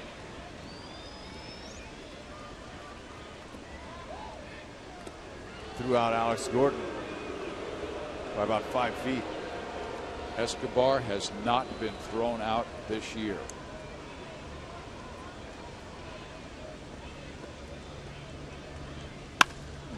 There's a base hit to left field. Escobar will hold at second. And Kansas City has 2 on with nobody out here in the 6th. Hey, Hosmer waited him out. Took a 2-1 fastball down the middle, and he said, all right, if you throw me that again, I'm going to hit it. There it was, right down the middle. Waited on it. Ball got deep to the catcher's glove. And put on a nice stroke, and no chance for Reynolds there. How about this? Terry Francona coming out, and he will take Kazmir out and bring on the right-hander to face Billy Butler. Interesting here because Kazmir had not thrown even 90 pitches. Our Chevy call to the bullpen brings on Brian Shaw.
With a 3-1 lead, but Eric Hosmer has put runners at first and second with nobody out.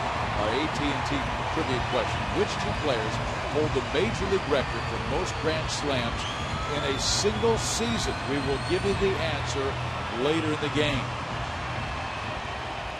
Here is Billy Butler.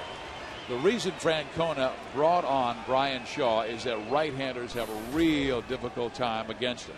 They're hitting .194 with no home runs. Overall ERA 3.79. He's got a good fastball. He'll get that up there around 96. He's got a great cutter. I mean, That thing is explosive. He's got a power slider. And we've seen him throw a curve and a change. He's got all kinds of weapons out there. Well, if you're going to be good, you got to get the good ones. You've got to be able to beat the good relief pitchers.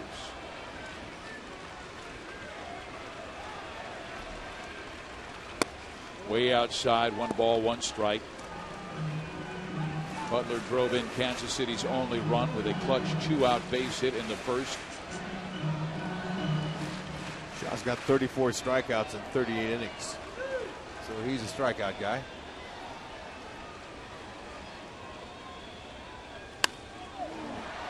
Out of play. Billy's saying, man, that was my pitch there. It's a slider out over the middle.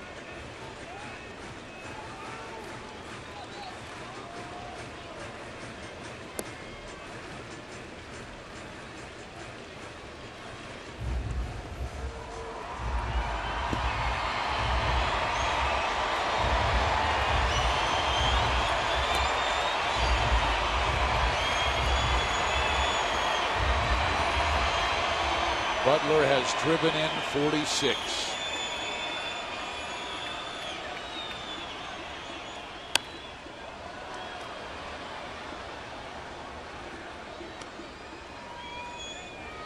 He has seen 4 pitches, 3 of them strikes. Shaw out of Livermore, California. Played his college baseball at Long Beach State. 2nd-round pick of Arizona, and Arizona dealt him to Cleveland. 2-2. Yep, he biting on that one.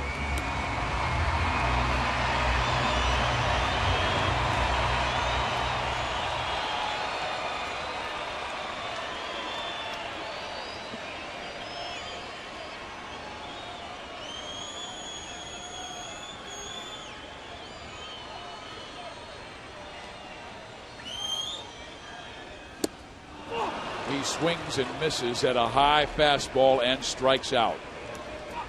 Okay, that's a really good spot right there. If you got the hitter looking for slider, slider, slider, then you elevate him with some hair on it. I mean, that's a well-placed ball right there. KC with 3 straight right-handers against Shaw. Butler, Perez, and Kane.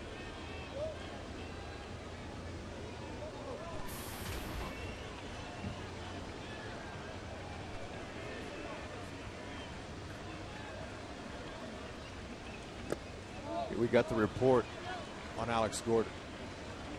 A right hip contusion and a possible concussion. They'll reevaluate him tomorrow.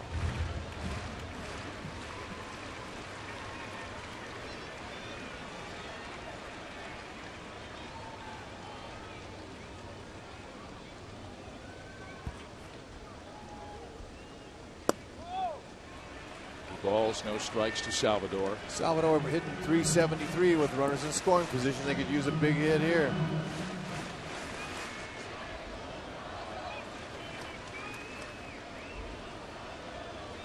Shaw has not come inside. Didn't against Butler. Hasn't yet against Salvador. Now he does for the first time and zips a fastball by him at 93. So what makes him so tough? He's got that cutter and a slider, and then he throws that and they see it, and he likes those pitches, and then he comes up and in with that hard fastball.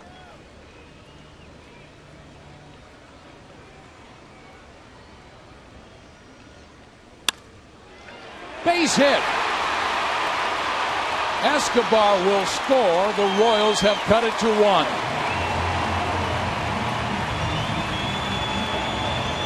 You don't hit 373 with runners in scoring position. Go up there taking. He's hacking. He got him a pitch he liked outside and drove it right by Swisher. That's 7th in the league, by the way, that 373 with runners in scoring position. So Salvador Perez, in his first full season, we hope, reaches out and finds the hole. Didn't try to do too much. Escobar got a fantastic jump. There's no way Raven was going to throw him out. Now the outfielders, they've got some assists. Michael Bourne, he's got 3. Brantley in center's got 7. Excuse me, Brantley's in left. He's got 7 outfield assists. Rayburn's got 3. So they got some guys that can throw. And here is Lorenzo Cain.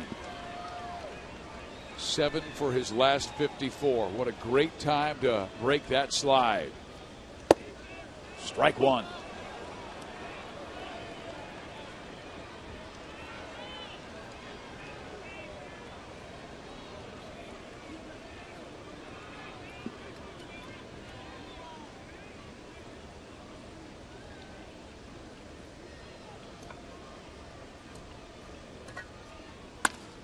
Hit sharply and past Kipnis. This will tie the game as Hosmer will score. Going to third. Perez, he is safe.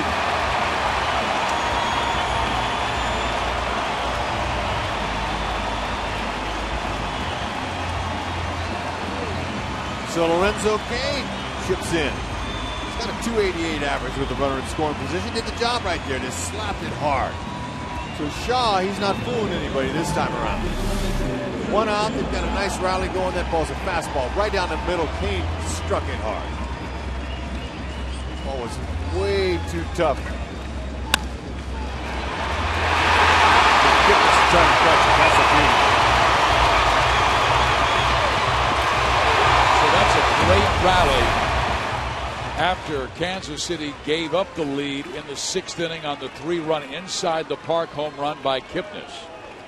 They have tied it at 3 in the bottom half of the 6th, and Miguel Tejada is the batter.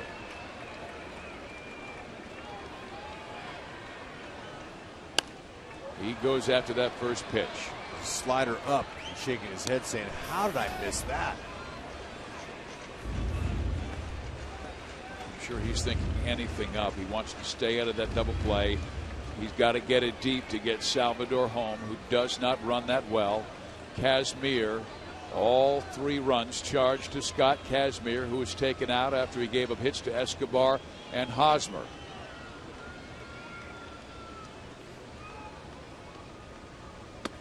Shaw so good against right-handers coming in. A 194 average. But 2 of the 3 right-handers have come through with base hits. One to bring the Royals to within 1. The other by Cain to tie it. Welcome to the land of highs. You can't sneak a piece of cheese by a hungry rat. Fizz, he's giving them some fastballs out of the middle, and they're not missing it. Outside, 2-1. Tejada, he's waiting for his pitch.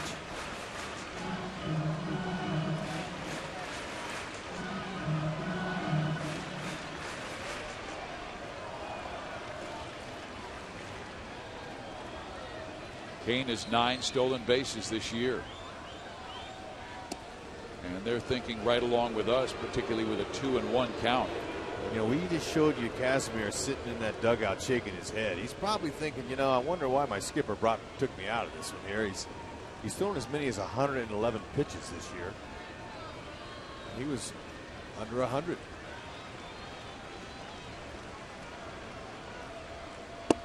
Almost hit him.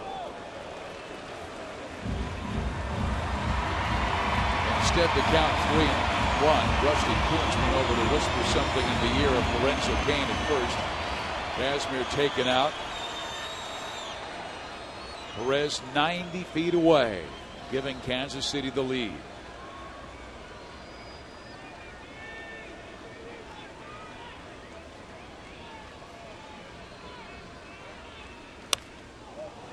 Back in the count at 3-2.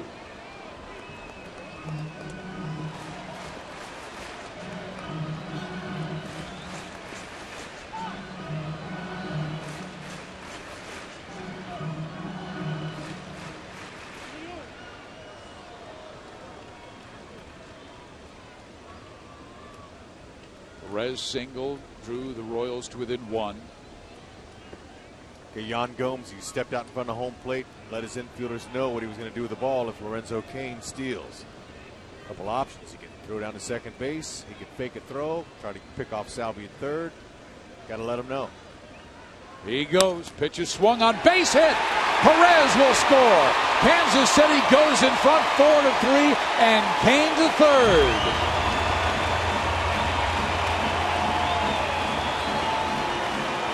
tell you what, that's a great professional at bat. Took a couple swings for the downs on a couple high fastballs. He just missed them. And then he said, all right, I'm just going to try to put that ball in play. It's a smart player, this guy. Very smart. Look at him, giving energy back to the dugout. Fastball away, just sticking. That swing was not like any of the others he took. Took a little two-strike approach there, and he guided it in there. And Kipnis just stood up and went, wow, these guys are rolling right here. 5 hits in the inning. Singles by Escobar, Hosmer, Perez, Kane, and Tejada have given Kansas City a 4-3 lead. And now a fast runner at third in Kane with Giavotella the batter.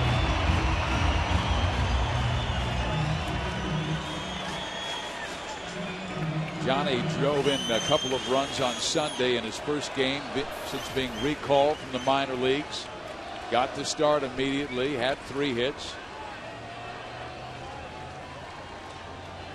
Bottom of the order, Giavotella and Lowe went 7 for 8 on Sunday. It gets away. Kane will score. Tejada to second.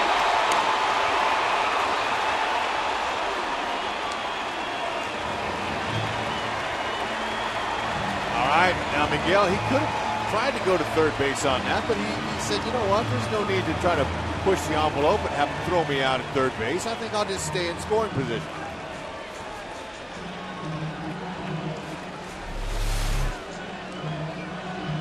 Tejada wasn't going anywhere, and Swisher missed it. That's got to be a ball that's catchable there, but Shaw's going to get the air. Giavotella takes strike 1. So a 4-run 6th inning for Kansas City. Now they're in front 5-3.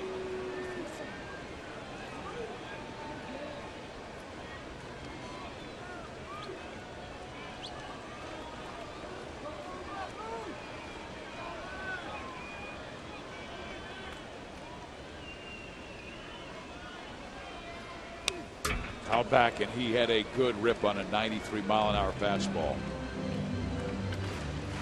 How about that with runners in scoring position? 4 for 6. But Rex, even more important, the way Kansas City refocused after Alex Gordon, one of their leaders, was taken out of the game. Right hip contusion, possible concussion. And they got ready for the bottom of the 6th, and they have really struck the ball well. First 2 guys got on, and Terry Francona yanked Kazmir. High in the air to left. Brantley going back. Has room. Tejada will not go. He'll stay put at second base.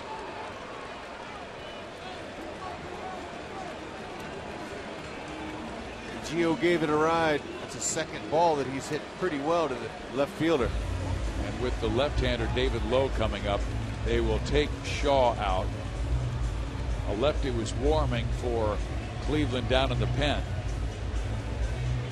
That move didn't work so well for Francona. And it looks to be Rich Hill, the left-hander. This is our Chevy call to the bullpen, as Francona has twice had to go to the Tribe's pen.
before we hit July 4th and midnight. Let's take a look at some news and notes around the league. Josh Willingham had knee surgery today, out 4 to 6 weeks for the Twins.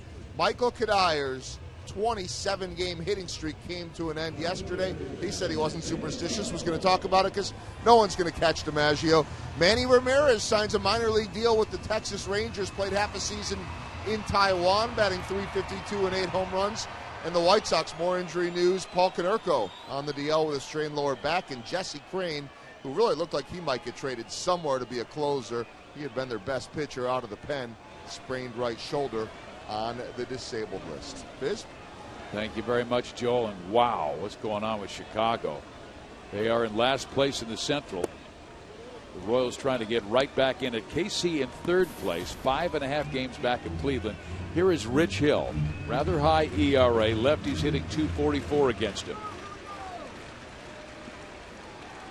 Fastball, 88 to 93. Big curve, change-ups to righties.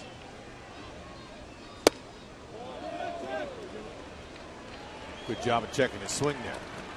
That's the one Lowe's looking for. Or anything hanging. If he hangs him a breaking ball, he can pull it. Stop now. Low 278 with a runner at second and beyond. So guys with good averages with runners in scoring position have come through this inning. Hits it sharply, but right at Kipnis. That's the final out, but a productive 4-run 6th inning for Kansas City as they get 5 hits, 4 runs.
Royals baseball is brought to you by 5-Hour Energy Shots.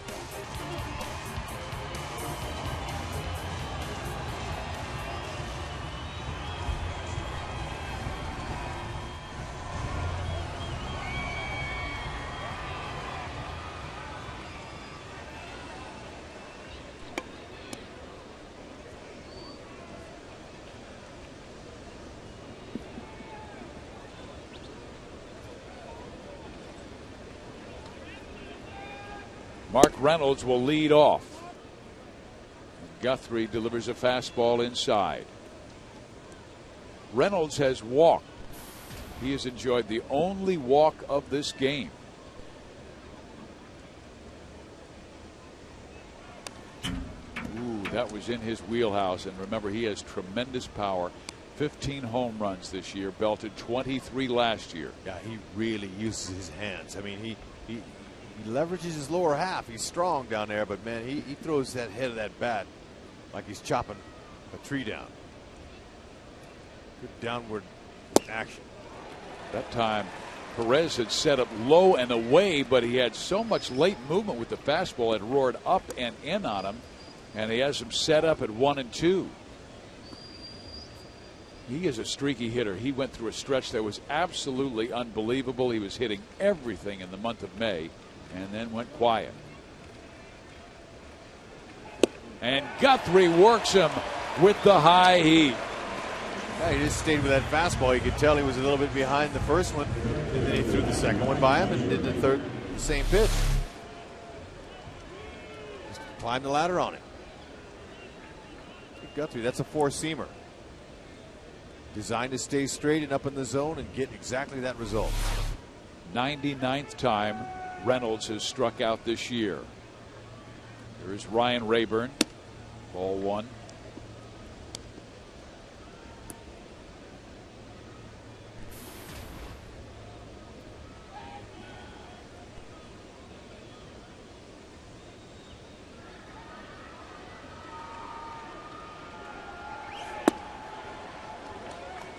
The clock has struck midnight. We had a 2.5-hour rain delay. The game moving quite along. It really has moved well. There's still a lot of folks here at the K. You bet. Fireworks show after it, and it will be on July 4th now. That's right. They were saying they were going to shoot them off and have their show on the 3rd. Nope. Didn't know about that rain coming today. They will say happy birthday to the United States of America. Foul back. And I believe it'll be the first fireworks show on the 4th. You know, you're right, because there's not too many that'll be around 1 o'clock in the morning. No, this is going to be the first one. First show in America. Everybody wearing their patriotic garb. Ooh, the lights went out.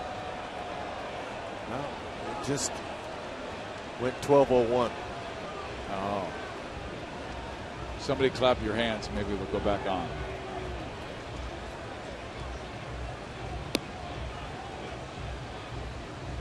All of a sudden, a bank of lights went off.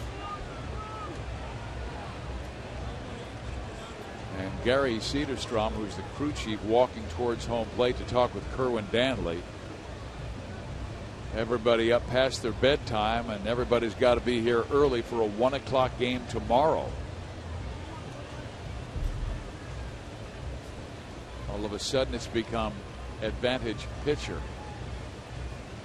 Yeah, however, most of these guys that played minor league baseball and some of them parks have played in lights like this before. You're right.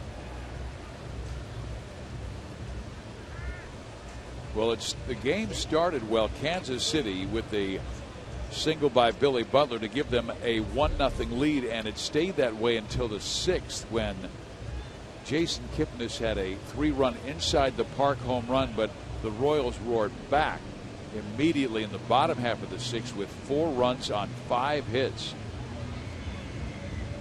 3 straight RBI singles by Perez, Kane, and Tejada.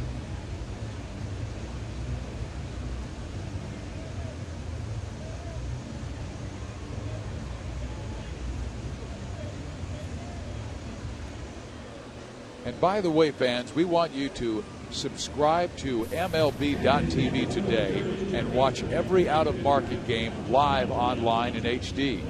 Features include choice of home and away broadcasts, DVR functionality, and multi-game viewing options. Visit MLB.TV to order and join the millions of fans already watching games. MLB.TV, baseball everywhere.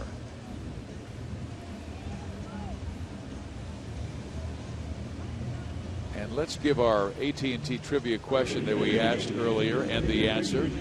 For all you night owls out there, get ready to celebrate for America. Which 2 players hold the major league record for the most Grand Slams hit in a single season? Eddie Murray and Mickey Mantle. Not Lou Gehrig? I don't know. It's my guesses. Oh, he had 23 What's overall. your guess? Mattingly in 87 and Hafner in 06. Wow. 6 in 1 year. Can you believe that? Christmas.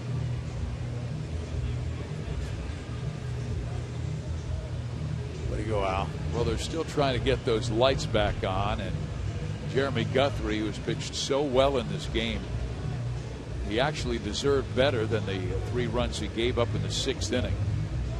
His team came right back with 4 in the 6th. 5 singles in that inning by Escobar, Hosmer, Perez, Kane, Tejada. And that's the bank of guilty lights.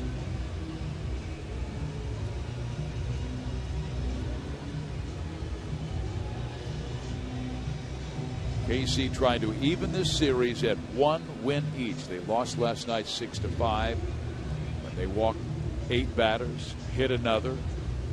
We're only 1 for 10 with runners in scoring position. I believe they're 4 for 6 in this game tonight.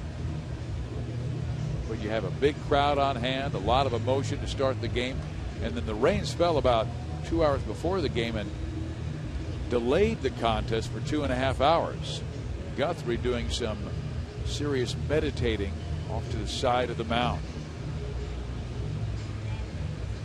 Let's bring in Joel Goldberg and take a look at the scores around the league. Joel? The league, and Max Scherzer now 13-0. Boston beats San Diego 2-1 on a walk-off. Chris Davis does it again, his 32nd home run as they double up the White Sox 4-2 at U.S. Cellular Field. More action. Seattle wins it in extra innings. New York won better than Minnesota as Robinson Cano with a pair of RBIs, and Chris Carter, the big fellow, with a pair of home runs, and win it 4-1 over Tampa Bay. Now let's go to Colorado, and a little bit of a similar play maybe to Alex Gordon's. This in right field. It's our Mazda game break, and Yasiel Puig slams into the wall and gets hurt. He went down for a bit in that one, but ended up being okay. And so Puig, you guys talked about him before, and this is sensational beginning to his career. And look at this, 63% say no, 37% say yes. Guys, this is a pretty similar debate to what we heard around baseball a few years ago with Steven Strasburg. And, you know, I think the difference on Yasiel Puig, I'll give you a couple of reasons why he should make the team and how important he is right now to the surging Dodgers. I read a report today that when Carl Crawford comes off the DL, they might do a little bit of job sharing between Crawford and Andre Ethier and Matt Kemp, because Puig is not coming out of the lineup. That's 3 other superstars there. Second of all, the game is about entertaining, but most importantly, if the game's about winning and getting home field advantage for the World Series, what manager wouldn't want to have the hottest player in baseball?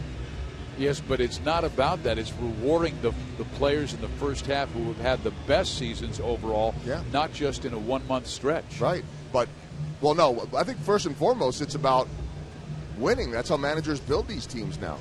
And, you know, Justin Upton, he's got 15 home runs. What did he hit? 14 of those in the first month of the season in April?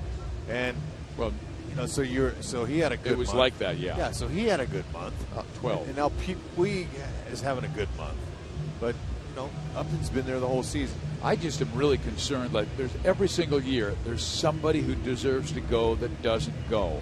And whether it's a Michael Kadai or a Matt Carpenter or an Alan Craig or a Shin-Soo Choo, these guys who have had 3 really strong months, and they finally have an opportunity to go to an all-star game and they're denied because a guy had a hot month. And not that Puig isn't going to be sensational for his entire career. We don't know. But it's 1 month. Yeah, we don't know, but I'll tell you what, if they had him up for the fan vote, you know, that online fan vote they do for each league, he'd win. Yeah, what does Monty have to say about that? Well, let me go check with Monty. Is he near you? Well, he's close. It was like, what was it, a few years ago, Joel? There was a Japanese player, and because the vote is international, there was 3 eligible players, and everybody in baseball said, well, the Japanese player is going to win because everybody in Japan is going to vote for him. And they did, and he won overwhelmingly. Was that Ichiro? No, Ichiro was going to go. I believe it was a different player. No, it was Yu Darvish. Yu Darvish, okay. It was Yu Darvish last year, but, you know, look, fans are going to vote for what they want. It is a worldwide game. We talk about that all the time, but I don't know that we're talking about that here with Yasiel Puig. I know the comparisons to this guy for what he's done in the first month have been historic. I was talking to a scout tonight. I said, to him, is he the real deal? And he said, oh yeah, he is. And I said, well, who does he remind you of? This is a guy that's been around the game a real long time. And he said, Mantle and Mays. And so, look, I know the point, and maybe it takes something from someone else, but this is the people's game, and you want to entertain, and I think fans would love seeing him out there. He's all anyone's talked about in baseball from the day that he debuted, finishing a game with a double play. But, all right, let's talk to the voice of reason here, and I have no idea what he's going to say, Jeff Montgomery. Well, I like the fact that the manager has a choice to put the best players on their team to give his league the very, very best chance to win. And I think Puig has to be in consideration for that. I know it's a very short sample size, but I think, one, the fans want to see it. And I think he gives the National League a better chance to win a ball game if he's on that roster. And I think you look at all that he's done. I haven't seen him play in person. I'd love to see him play in person, but I think he does give the National League a better chance to win the ball game if he's on that roster. And he's got the energy going. You know, and now Jonathan Papelbon, I heard him live on MLB, and he's an active pitcher closer for the Philadelphia Phillies, and he said that it would be a joke to have him on the team. And so he was obviously against it because of the short amount of time he's been up here. But there's going to be mixed emotions all over about this subject, but it's one of the hot subjects going on right now. Well, somebody just shot off some fireworks. Well, they're previewing. They want the folks to make sure they know that the fireworks are still going to be going off here. So they're previewing what will be coming on a little bit later on this morning, I guess. And, you know, looking at Yasiel Puig's numbers, he went 1 for 3 tonight with a run and an RBI. I guess kind of an ordinary night. He's batting .440 right now. And because the lights are beginning to go back on and we're in this conversation, let's talk American League, Joel. Who do you like, MVP Chris Davis or Miguel Cabrera first half? You know, it's unbelievable. And I had a lot of free time tonight, so I was just sitting and listening to a lot of the scouts and hearing the stories. And, you know, there were a lot of guys up there that said, we thought Chris Davis had no chance. He wasn't doing anything years ago, and he's a different player now, and he's in a great ballpark, but he's got the power. And you know what? If he keeps hitting home runs at this rate, he's going to give Miguel Cabrera a run for his money. And I wonder about this, too. We'll see what Monty has to say. But Max Scherzer, and I know there's the debate of pitchers shouldn't win the MVP, but the best performances often end up being in that MVP discussion. And I wonder if things continue the way they are, if Max Scherzer would split votes with Miguel Cabrera and Chris Davis would get it. A long ways to go, but if I had to go with the first half MVP, I think I actually would go with Chris Davis. Well, let's take a look at his 32nd home run of the year. It came tonight, and Rex, I want you to break down his swing. Well, let me just tell you, he stands up tall, and he's got great leverage and power, but he's got a natural uppercut, okay? When you can do that on a pitch like that, that ball is down at his ankles. When you can meet a ball like that and go to the opposite field, he hits home runs all over the ballpark, he's going to be hard to beat. He's just got that natural uppercut to his swing. And he is a big dude. His hitting instructor, Jim Presley, said he's the first outside linebacker to play Major League Baseball. Because he does look like a linebacker. He's phenomenal. I'm happy someone's giving Miggy a run for his money. Monty, real quick, what was your pick there? Well, I think Chris Davis makes a bigger difference in his team than Miguel Cabrera does. Although Cabrera, obviously a great player. There you go. But we still have a second half to go, and that's what makes this the greatest game in the world. It always begs for conversation. Got that right. Here is Ryan Rayburn.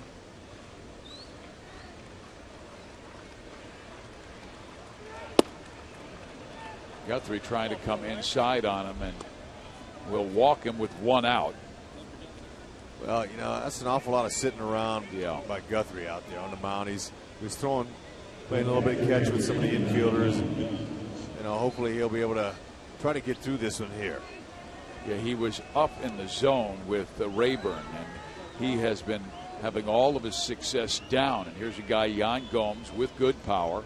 He was great in that Chicago White Sox series. Gomes was 6 for 9 in that 4-game sweep of the Sox. So Will Smith's going to get up out there, and that's good that Ned's getting the guy going, because Guthrie might need to be relieved. How about that? They've got the rookie up in a 5-3 game. Why not? Tim Collins and Aaron Crow have had a bit of a difficult time recently. Both excellent relievers. They've had stretches where they've been marvelous. A little bit of a wobbly lately. Oh, that's just a little bit low. Gomes is more patient than I thought he would be. That's a good low strike right there, Fizz. I thought so too. So Salvador coming out for a visit. As Guthrie has fallen behind 2-0 after he walked Ryan Rayburn. Will Smith continues to throw in the bullpen. You have Michael Bourne coming up after Gomes. Then Cabrera, a switch hitter. And then the lefty, Kipnis. How about a lane ball? Well, he fed that two-seamer in there on the outside edge, 2-1.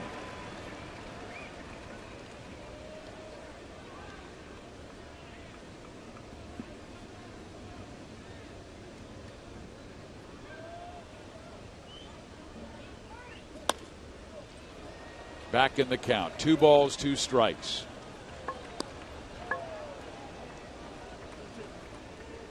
Tell you, with this kid, Yan Gomes, doing so well behind the plate, throwing runners out and calling good games, Francona has a lot of options. He can move guys around. It's good for a manager to spell some guys. Giambi, mix him in there. Swisher, he can play multiple positions.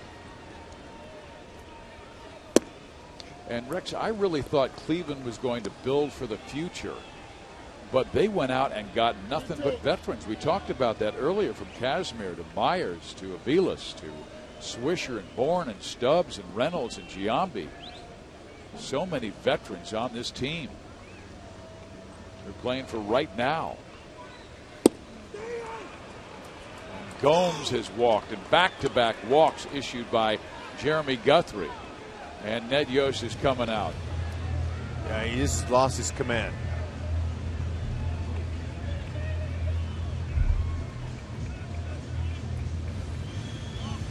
He's not happy with himself. So they're going to ask Will Smith to bail him out of a jam here in inning number 7. Guthrie gets a wonderful ovation as he leaves the field.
By 5-hour energy shots. And by Farmland Foods, introducing the new Boulevard brats from Farmland. Here's to the home team. And Rex, I know you enjoyed one of those Farmland brats earlier tonight. Oh, anything with Boulevard on it, I'm all over it. And here is Will Smith. He entered with the bases loaded in the second inning on Saturday at Minnesota, gave up a sac fly to Trevor Plouffe before settling in to record 5 shutout innings, saving the bullpen. Now he comes in what you would think is a dire situation. 2 on, 1 out, and this is a young man who has only pitched relief 1 month. So he just goes out there and does his thing. Fastballs. He'll go low to mid 90s with that heater. Even over. We've seen some 96 out of it. He moved to the Omaha bullpen in early June after starting for most of his pro career and had a 0.84 ERA over 7 relief outings. He's got a nice little breaking ball and a changeup.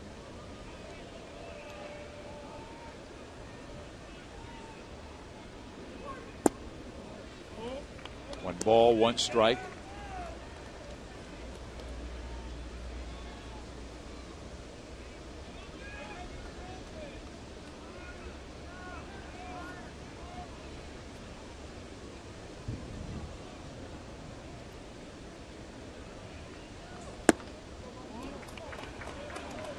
It has been a tight zone that Kerwin Danley has had all night long for both sides. Yeah, you know, it's going to be hard to double up Bourne. He flies, he can run. He's got to hit one right out on the nose of somebody to turn it. So just concentrate on getting it out. Up the middle. Gio Vitella can't reach it, and it will score a run.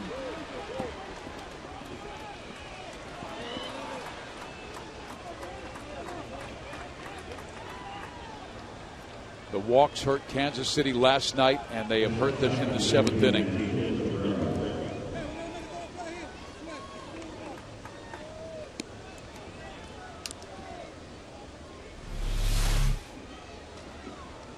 A fastball in the outer half. Bourne just tried to guide it right up the middle. That was a very controlled swing. Hit it right on the nose.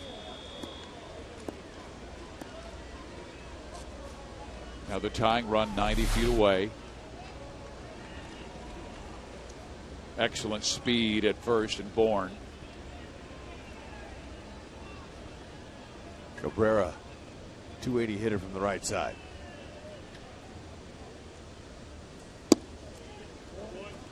Boy, they are patient. And he has grounded into 4 double plays this year, but really Smith wants to keep the ball low and down, just hoping he hits it at somebody.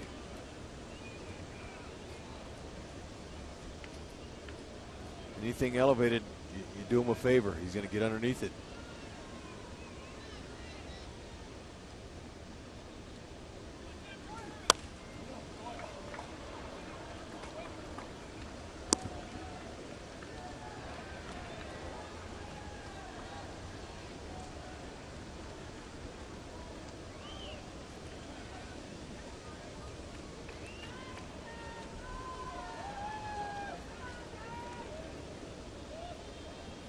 Givitella, Escobar looking for that double play.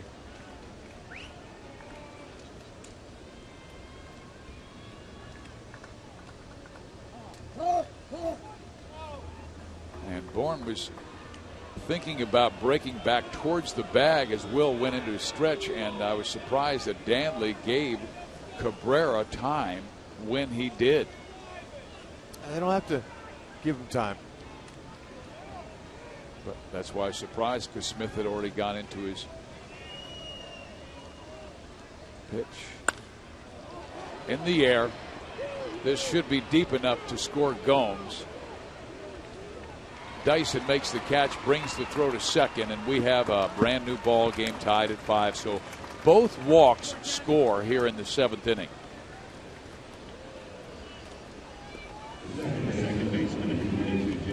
Man, the bank of lights that went out here at the K completely changed this game.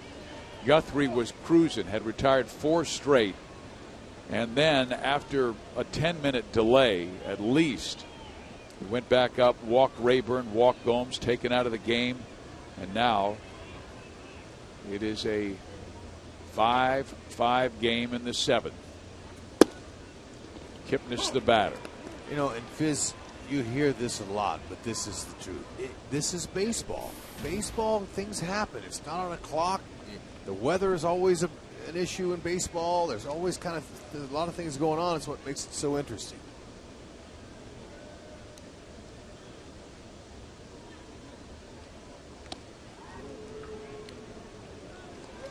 Kipnis has singled. He is the guy who struck the inside the park home run that took Alex Gordon out of the game with a right hip contusion and a possible concussion. We were told that Kansas City will check him again tomorrow. Gordon goes, pitch taken, throw by Salvador, not in time. He got a great jump. There's no way they could have got him even with a perfect throw, but Salvador made it close because he never gives up. He's saying, you know what, I don't care what kind of jump he's got. Look at that. He was off. It was already there. Good hard late slide.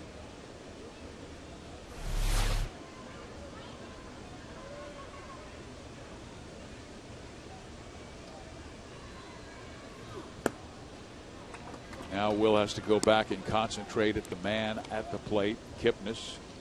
Yeah, you don't want to worry about Bourne. He can't hurt you. Kipnis can. Kipnis has 23 hits in his last 47 at bats, close to 500 batting average. In there, 2-2. Will Smith's strikeout pitch at AAA Omaha was a big breaking slider. Kipnis had .320 hitter against lefties.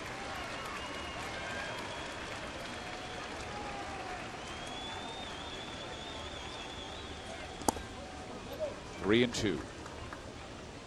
The switch hitter Nick Swisher is waiting on deck.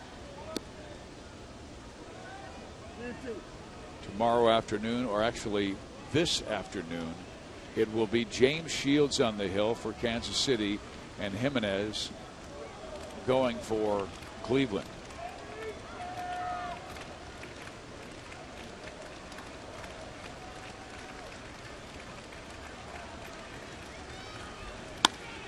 To left field, Lowe racing back, and he makes a nice running catch. Woo. Nice jump. Way to pick him up.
Into the morning on July 4th, Alex Gordon slammed his head into the back wall and inside the park home run by Jason Kipnis, but the Royals would respond with 4 runs in the bottom of the 6th inning and take a 5-3 lead.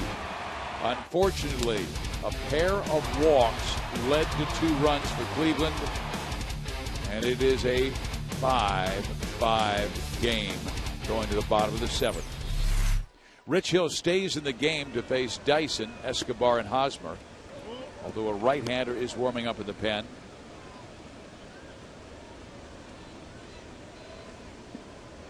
Jay Dyson going to do all he can. He's got Reynolds in, the third baseman. He can slap that ball by him or pull one by Swisher.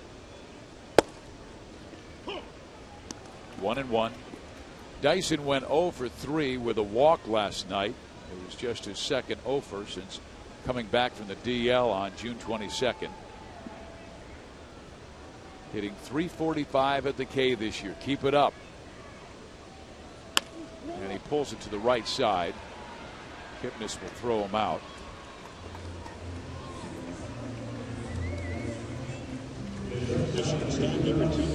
And Francona will make a pitching change. He wants the right-hander to face Escobar.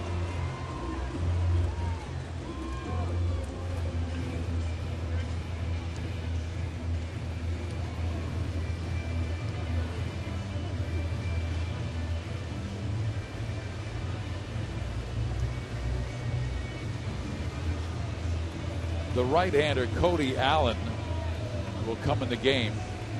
5-5 our score, bottom of the 7th.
Month of June, 6 home runs, 17 RBIs, and you can vote for the Royals Player of the Month, sponsored by Majestic and Rally House. Vote at Rally House stores and get a chance to go on field and meet the winning player.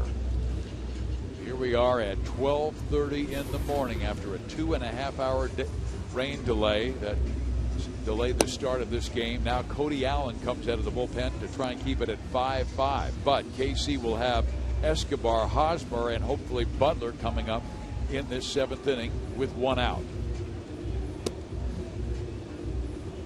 Cody Allen's got a 95-mile-an-hour fastball. He's got a big power curve. He comes right at you, and he's been really stingy. Left-handers are hitting 193 with a couple of homers. Righties hit 206 with 1 homer. And I mentioned the KU fan, and there's a K-State fan, so we have them all over, Hud. That's right. We love them all. Exactly. Happy they can make it out tonight, and a lot of them stayed. Yeah. And we're going to have Mizzou Day at the ballpark coming up shortly. Escobar 1 for 2.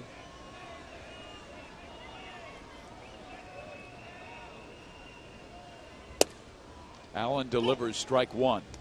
Brian Shaw came in, and he had low averages against him, and the Royals were able to get to him. Maybe they can do the same thing here, but you got to try to get something started here. Look for a fastball out over. 24 years old, out of Orlando, Florida. Cleveland's 23rd round pick in 2011, and he's already made it to the big leagues. That's pretty impressive. Nice little short power curve there.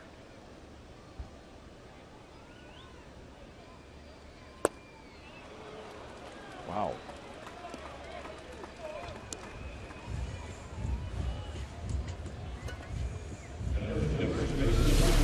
Okay, he took a fastball and a curveball for strike 1 and strike 2, and then he just finished him off with 1 out of the zone.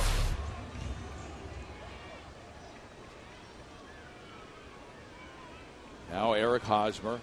Royals trying to cool off this red-hot Cleveland team who came in with 5 straight victories to tonight's game. 4 straight over Chicago. 1 last night, 6-5.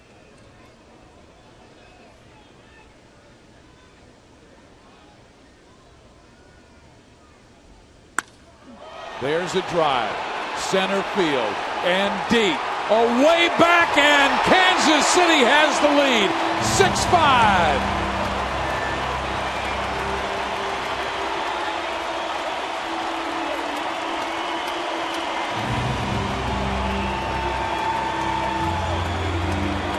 Hosmer said, you know what? I don't care what time in the morning it is or how far the fences are here at the Cave. He answers with his 8th home run, and it was a shot. Ball was down below his knees. He stayed with it and hit to the deepest part of the yard.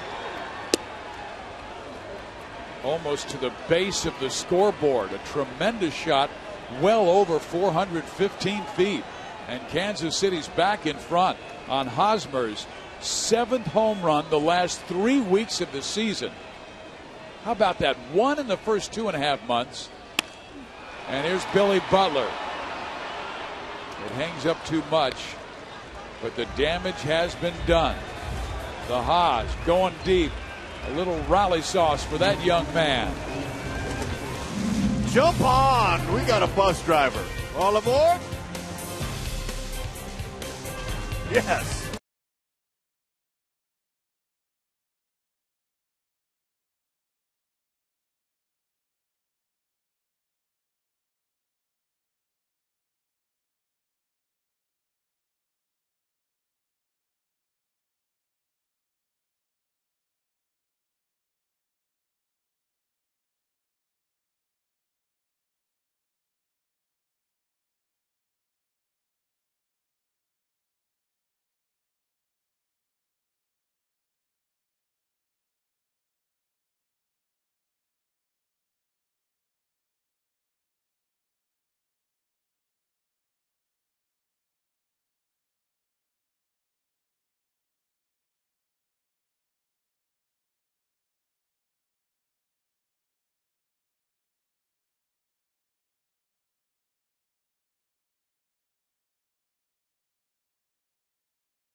It's Miller time, and it goes great with some rally sauce. Ooh, it sure does, especially a ball down low where Cody Allen was expecting a little ground ball. Hosmer said, nah, I have that ability to go down and lift it over that center field wall here at the K. It's 410. That ball had to go at least 420. All right, Will Smith, go ahead and close him out in the 8th inning. Hand that baseball to Greg Holland. Did you just say, go ahead, Will Smith? I didn't call him a goat head. No, but go ahead. Shut him down. Stay down in that zone. Use the defense, bring in that big slider. So Salvy's saying him the same thing right here. Nick Swisher, the batter, and he takes strike 1. Swisher has struck out and flied out twice.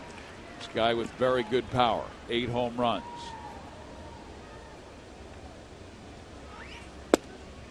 Strike 2. Staying on the corner. He's got 3 from the right side, 5 from the left side.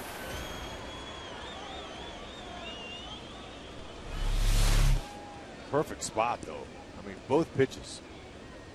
Now, that's the first ball a little bit off of our Fox tracks that was called a strike. They're going to work him up, and he does not go for it.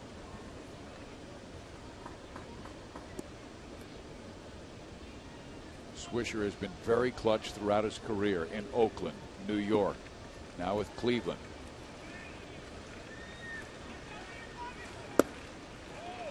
Two balls, two strikes.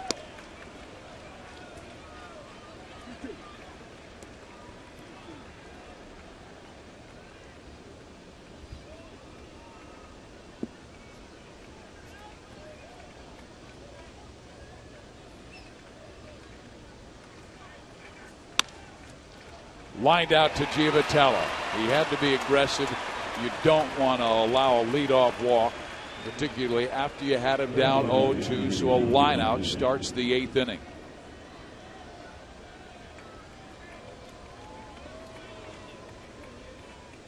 J.C. Gutierrez has started to warm in the Kansas City bullpen. You have the lefty Brantley right now, and then the switch hitting Carlos Santana. But then right-handers Reynolds will follow. After that, Ryan Rayburn.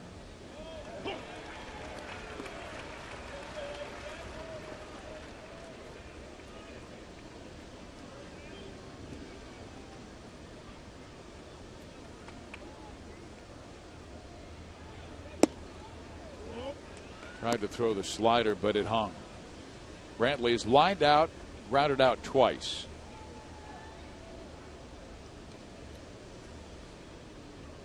Outfield playing him to the opposite field. Advantage Smith.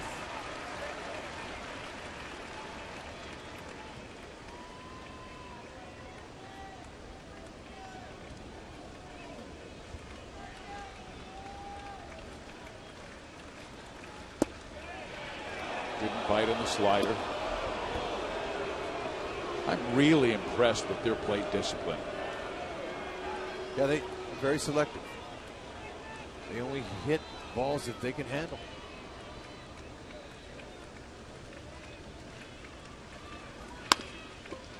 Giavotella.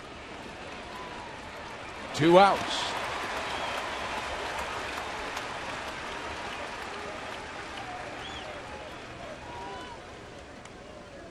Gutierrez is ready. And I'm imagining if Santana gets on, Gutierrez would face Reynolds. All right, so Rusty Kuntz at the far end of the Royals dugout. He's up there saying, all right, no doubles, guys. Back up a little bit. Means you get back far enough to where if that ball is hit out there to the gap, you can try to get to it. Keep him off of second base. Santana goes after the first pitch and drives it to center, but not deep enough. Dyson there, and Smith with a 1-2-3 8th inning. Great job by 53, the rookie Smith.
exhausted. 2.5-hour rain delay before the game started. Then all of a sudden, boom, baseball came.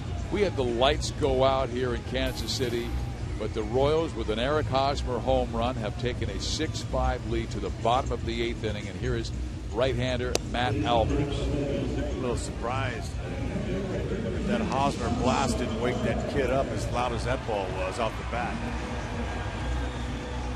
Albers is in. He's got a 90 to 95 mile an hour fastball, slider, and a changeup. Likes to come with a little bit of a different arm angle at times. Likes to sink that fastball.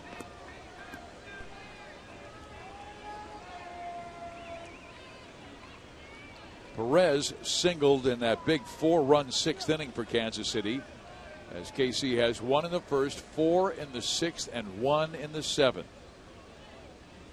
Perez goes after the first pitch and fouls it off, strike 1. And that was an impressive stroke by Salvador Rex in that 6th inning, because he was down in the count. Brian Shaw was throwing darts out there, and he reached out and punched one at the end of his bat into right field. It was a clutch hit. And he goes again to right field. So a 2-hit game for Salvador Perez.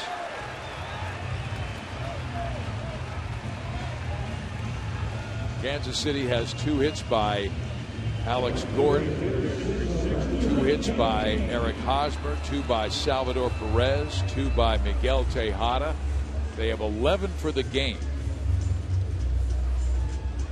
And the Tribe only has 6. So they've done a good job of hitting. They'd like to get another run or 2 maybe for Holland. Kane picked himself up a nice big hit too back in that 6th inning. Knocked in a run. 1 for 3 on the evening. This game is awfully important here, especially when you got your ace James Shields going tomorrow. So they can get tonight. They got a pretty good chance tomorrow.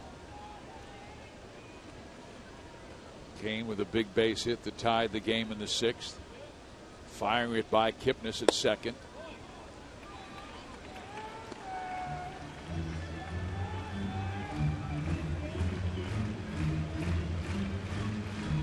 Albers, he has a long arm stroke.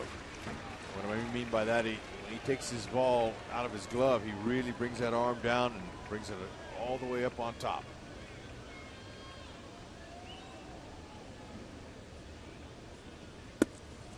It's kind of like a whip-like action. See how that arm angle is working that fizz? Yeah, it's be hard to pick it up.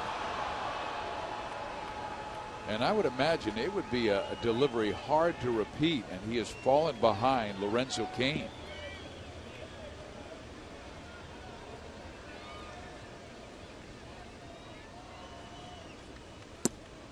Ball 4. Ned Yost would love to give Greg some insurance to work with in the top of the 9th inning. Let's make him pay for a walk as Mickey Callaway, pitching coach for Cleveland, comes out for a visit. Albers came in with a very sharp 2.22 ERA. 24 hits allowed and 28 in the 3rd innings, but 14 walks. Way too many. And like you said, you know, we talked about his arm, delivering all that. I mean, that's a lot of moving parts to that delivery. He's deceptive, but he can be a little bit wild. Let's take his time. Doug Henry, the bullpen coach, with him. Holland will face the bottom of the order. That's Reynolds, Rayburn, and Gomes. Okay, now Tejada, he has the ability to bunt, but will they put it on?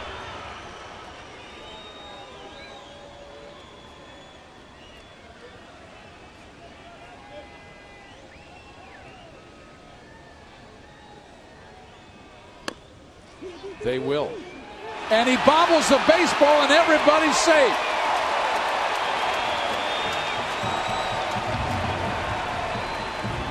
Third error for Cleveland tonight. Yeah, I could tell that was going to be a tricky play for Albers because of the way the ball was bouncing. It wasn't exactly where Tejada wanted to replace the bunt. But however, Albers was thinking about getting the force at third. And see how high this is? Okay, it's going to bounce and stay down. He just misplayed the bounce.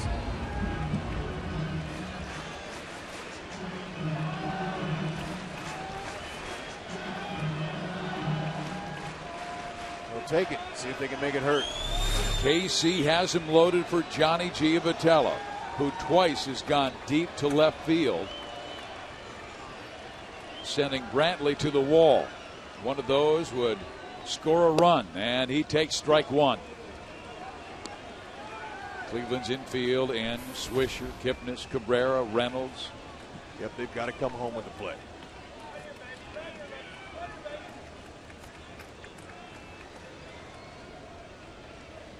Johnny has been raining line drives all over the place. He was called up after a 10-game hit streak, hitting close to 500. Now he's down in the count, 0-2.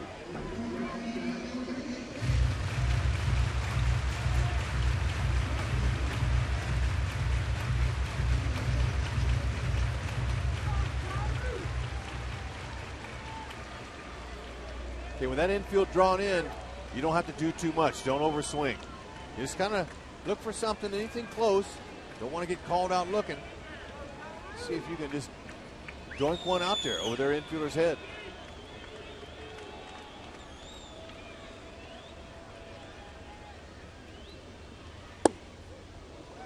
Try to jam him inside. Call the ball.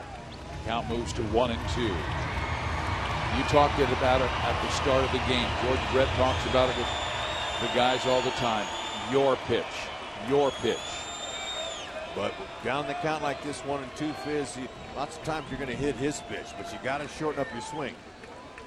Just try to put it in play. If he makes a mistake, good. Get up underneath it. That's it. Just try to do anything you can to find a hole. Get another run or two.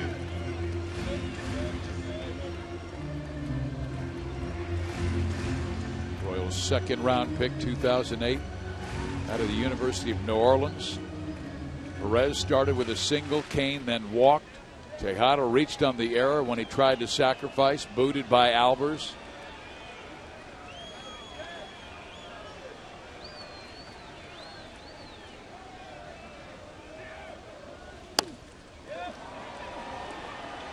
And Cabrera's coming home. They get the force there. That's all they'll get. Play goes 6-2, and it's up to David Lowe. There was no one up in the Cleveland bullpen.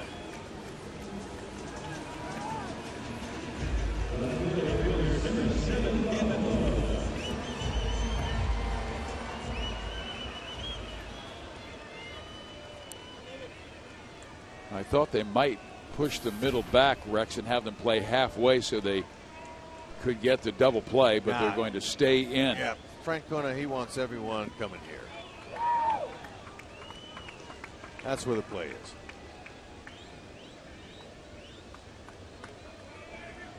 Low 0 for 3.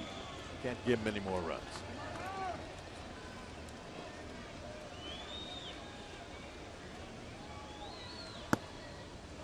Ball 1. Now this is a time where you can talk about your pitch. Right. Look for something that you can get underneath of and at least get a sacrifice fly in, or maybe more. Infield drawn in, you typically want to think up the middle. It's a big hole there. That'll keep you on the ball.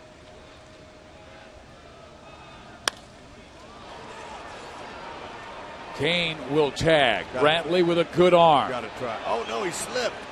And they have to hold him. Oh, no. Oh, man. Lorenzo, he went back to tag up, and he couldn't find the base. So he slipped and went down. Watch him. Oh, he tried to go a click too soon. Boy, these are the opportunities that when you're given, you must take advantage of. And the Royals have not. Bases loaded, no out, and a fielder's choice, 6-2, where they went home. And now they make a mistake on a tag up. And with 2 out, it's left up to Dyson. Wow, he was on the base. And we've said this all season long. When you don't hit home runs, in Kansas City dead last in that department, you must be able to come through doing the little things. He didn't even slip. I mean, he was sitting there waiting, but I'm wondering why he was down like that, like a track runner. I mean, typically you're going to stand with your left foot on the base, and you're going to watch him field the ball and catch it and then go.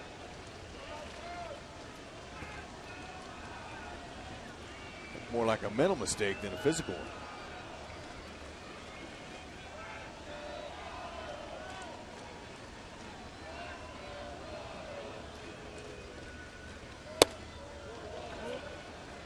One ball, one strike.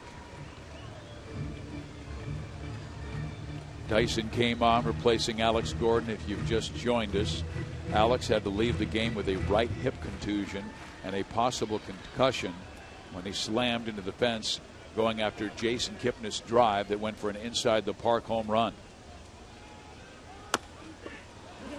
Albers throws him out. The Royals turned back. They had the bases loaded, nobody out, and could not score. Greg Holland, you've got a 1-run lead.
Welcome back to Kauffman Stadium. Hopefully the first of 2 games that Greg Holland will close out today.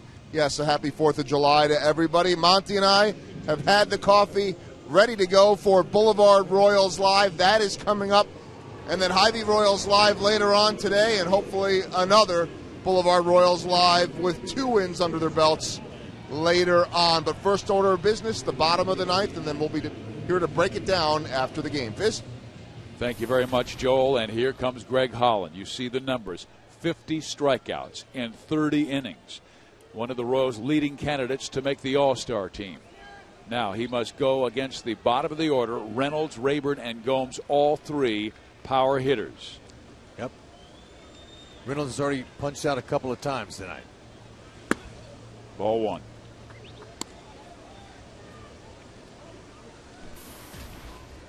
Reynolds, 15 home runs, but only 2 since the end of May, and he's hitting under 190 in that time. Very streaky hitter, but very powerful. And the crowd getting a little testy as they thought that was a strike. Holland with an explosive fastball that reaches sometimes 100 miles an hour. And he is wild to start, and this is a team that walked twice in the 7th inning. Both of those walks scored. Last night the Royals walked 8, hit a bat. It cost them.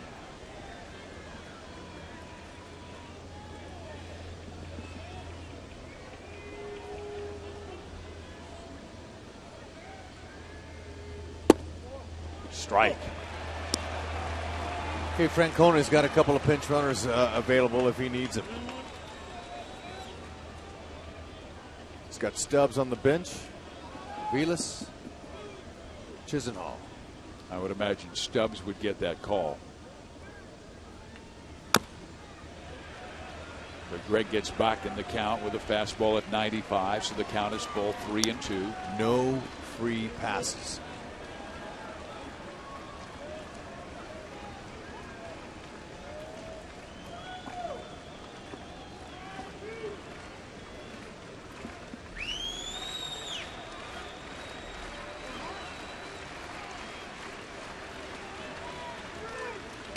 Got him!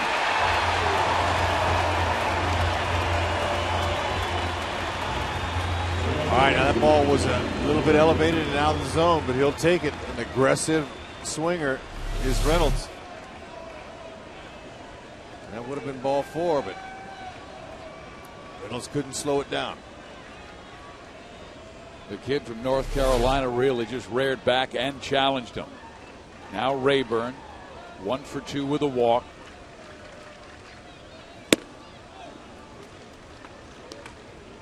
It's important for Holland to come right down over the top and stay there and get ahead of these hitters. He can do it. Rayburn was the guy who worked the 1-out walk in the 7th.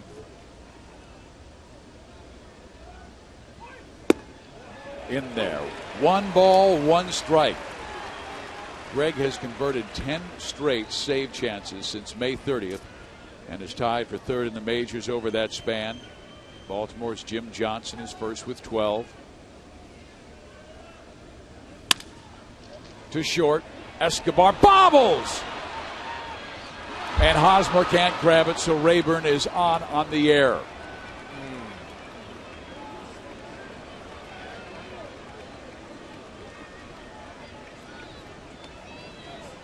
Jason Giambi will pinch hit for Yan Gomes. Yeah, 11th error and a costly time. Like Escobar laid back on it, the ball kind of played him.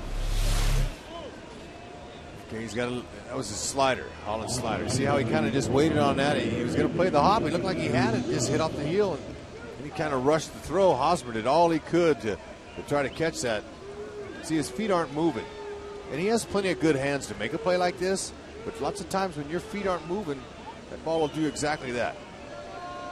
Play you. And it will be Drew Stubbs to pinch run for Ryan Rayburn. And then you got Giambi in there, so. Stubbs 8 for 8 stealing bases this year.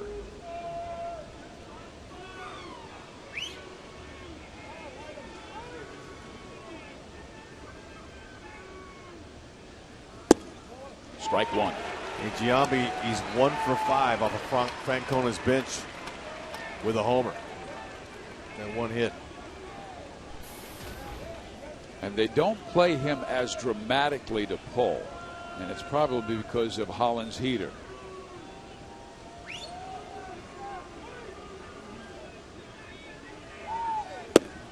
Stubbs hasn't gone yet. The count is 1-1. Giambi's looking for one thing, and that's a ball out over the middle he can try to get around and turn on. There's absolutely 0 wind blowing here at the K. He has 6 home runs and 105 at bats.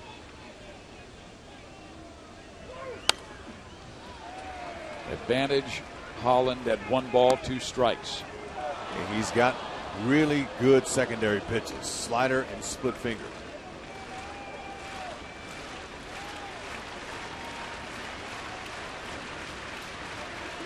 A little bit surprised to see Stubbs stay in there. I thought he might be on the move early.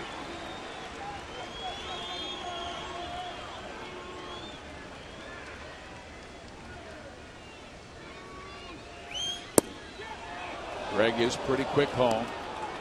That last off-speed pitch barely missed outside.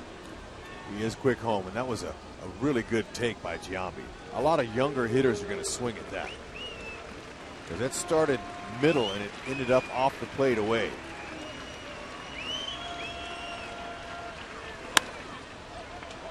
Jason sends it in the air left side for David Lowe, who pulls it down. No advance by Drew Stubbs.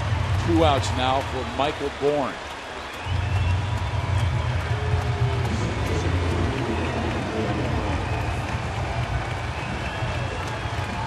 Bourne came through with the big base hit off Will Smith in the 7th. That pulled the Tribe to within 1. A sacrifice fly tied the game, but Eric Hosmer hit an absolute rocket out. He started the fireworks show with a home run to center field. That was a monster. It's not over yet. Bourne, a very good batter with 2 hits in the game. Strike 1. That's why I'm a little bit surprised that Francona's not stealing Stubbs. I mean, Bourne's a good contact hitter. If he can somehow find a way to get a base hit with a runner at second base, they got a chance to tie it. He does not go, and it's a swing and a miss.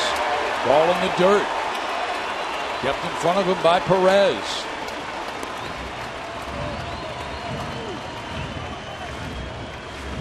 Bourne has struck out 60 times this year. Holland trying to make it 61.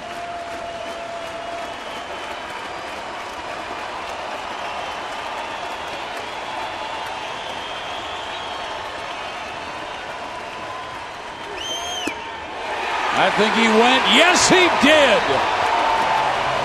Greg Holland wraps it up. Eric Hosmer with a bolt of lightning to center field that gave the Royals a 6-5 lead, and they even this series at 1 win each. Hosmer with the first home run on July 4th. Beautiful shot, dead center. Holland picking up his 18th save. He earned it. Oh, it's a nail biter the whole way through. The Royals take second game here of this series and have a chance with their ace James Shields going tomorrow. Smiles all over. Going tomorrow, I mean going later today. Sorry about that. Right you are, as this game ends at 106. Our forward play of the game, Eric Hosmer. Take a look at this shot. Right at the Bombardier. Open up those Bombay doors. Haas is in the house and out of the house quickly to a relief of his teammates. And Eric Hosmer is with Joel. All right, guys, thank you very much. Joined right now by Eric Hosmer and Miguel Tejada. Just step right in there, Miggy, and we'll talk to both of you guys. First off, I want to ask you both about this crowd here at 1:05 in the morning. Well,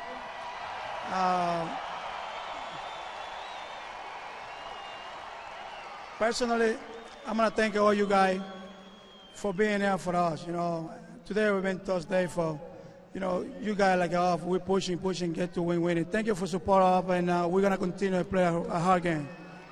It's really impressive, and you know, Haas, in a few moments, these guys are going to be treated to the first official fireworks celebration in Kansas City on the 4th of July.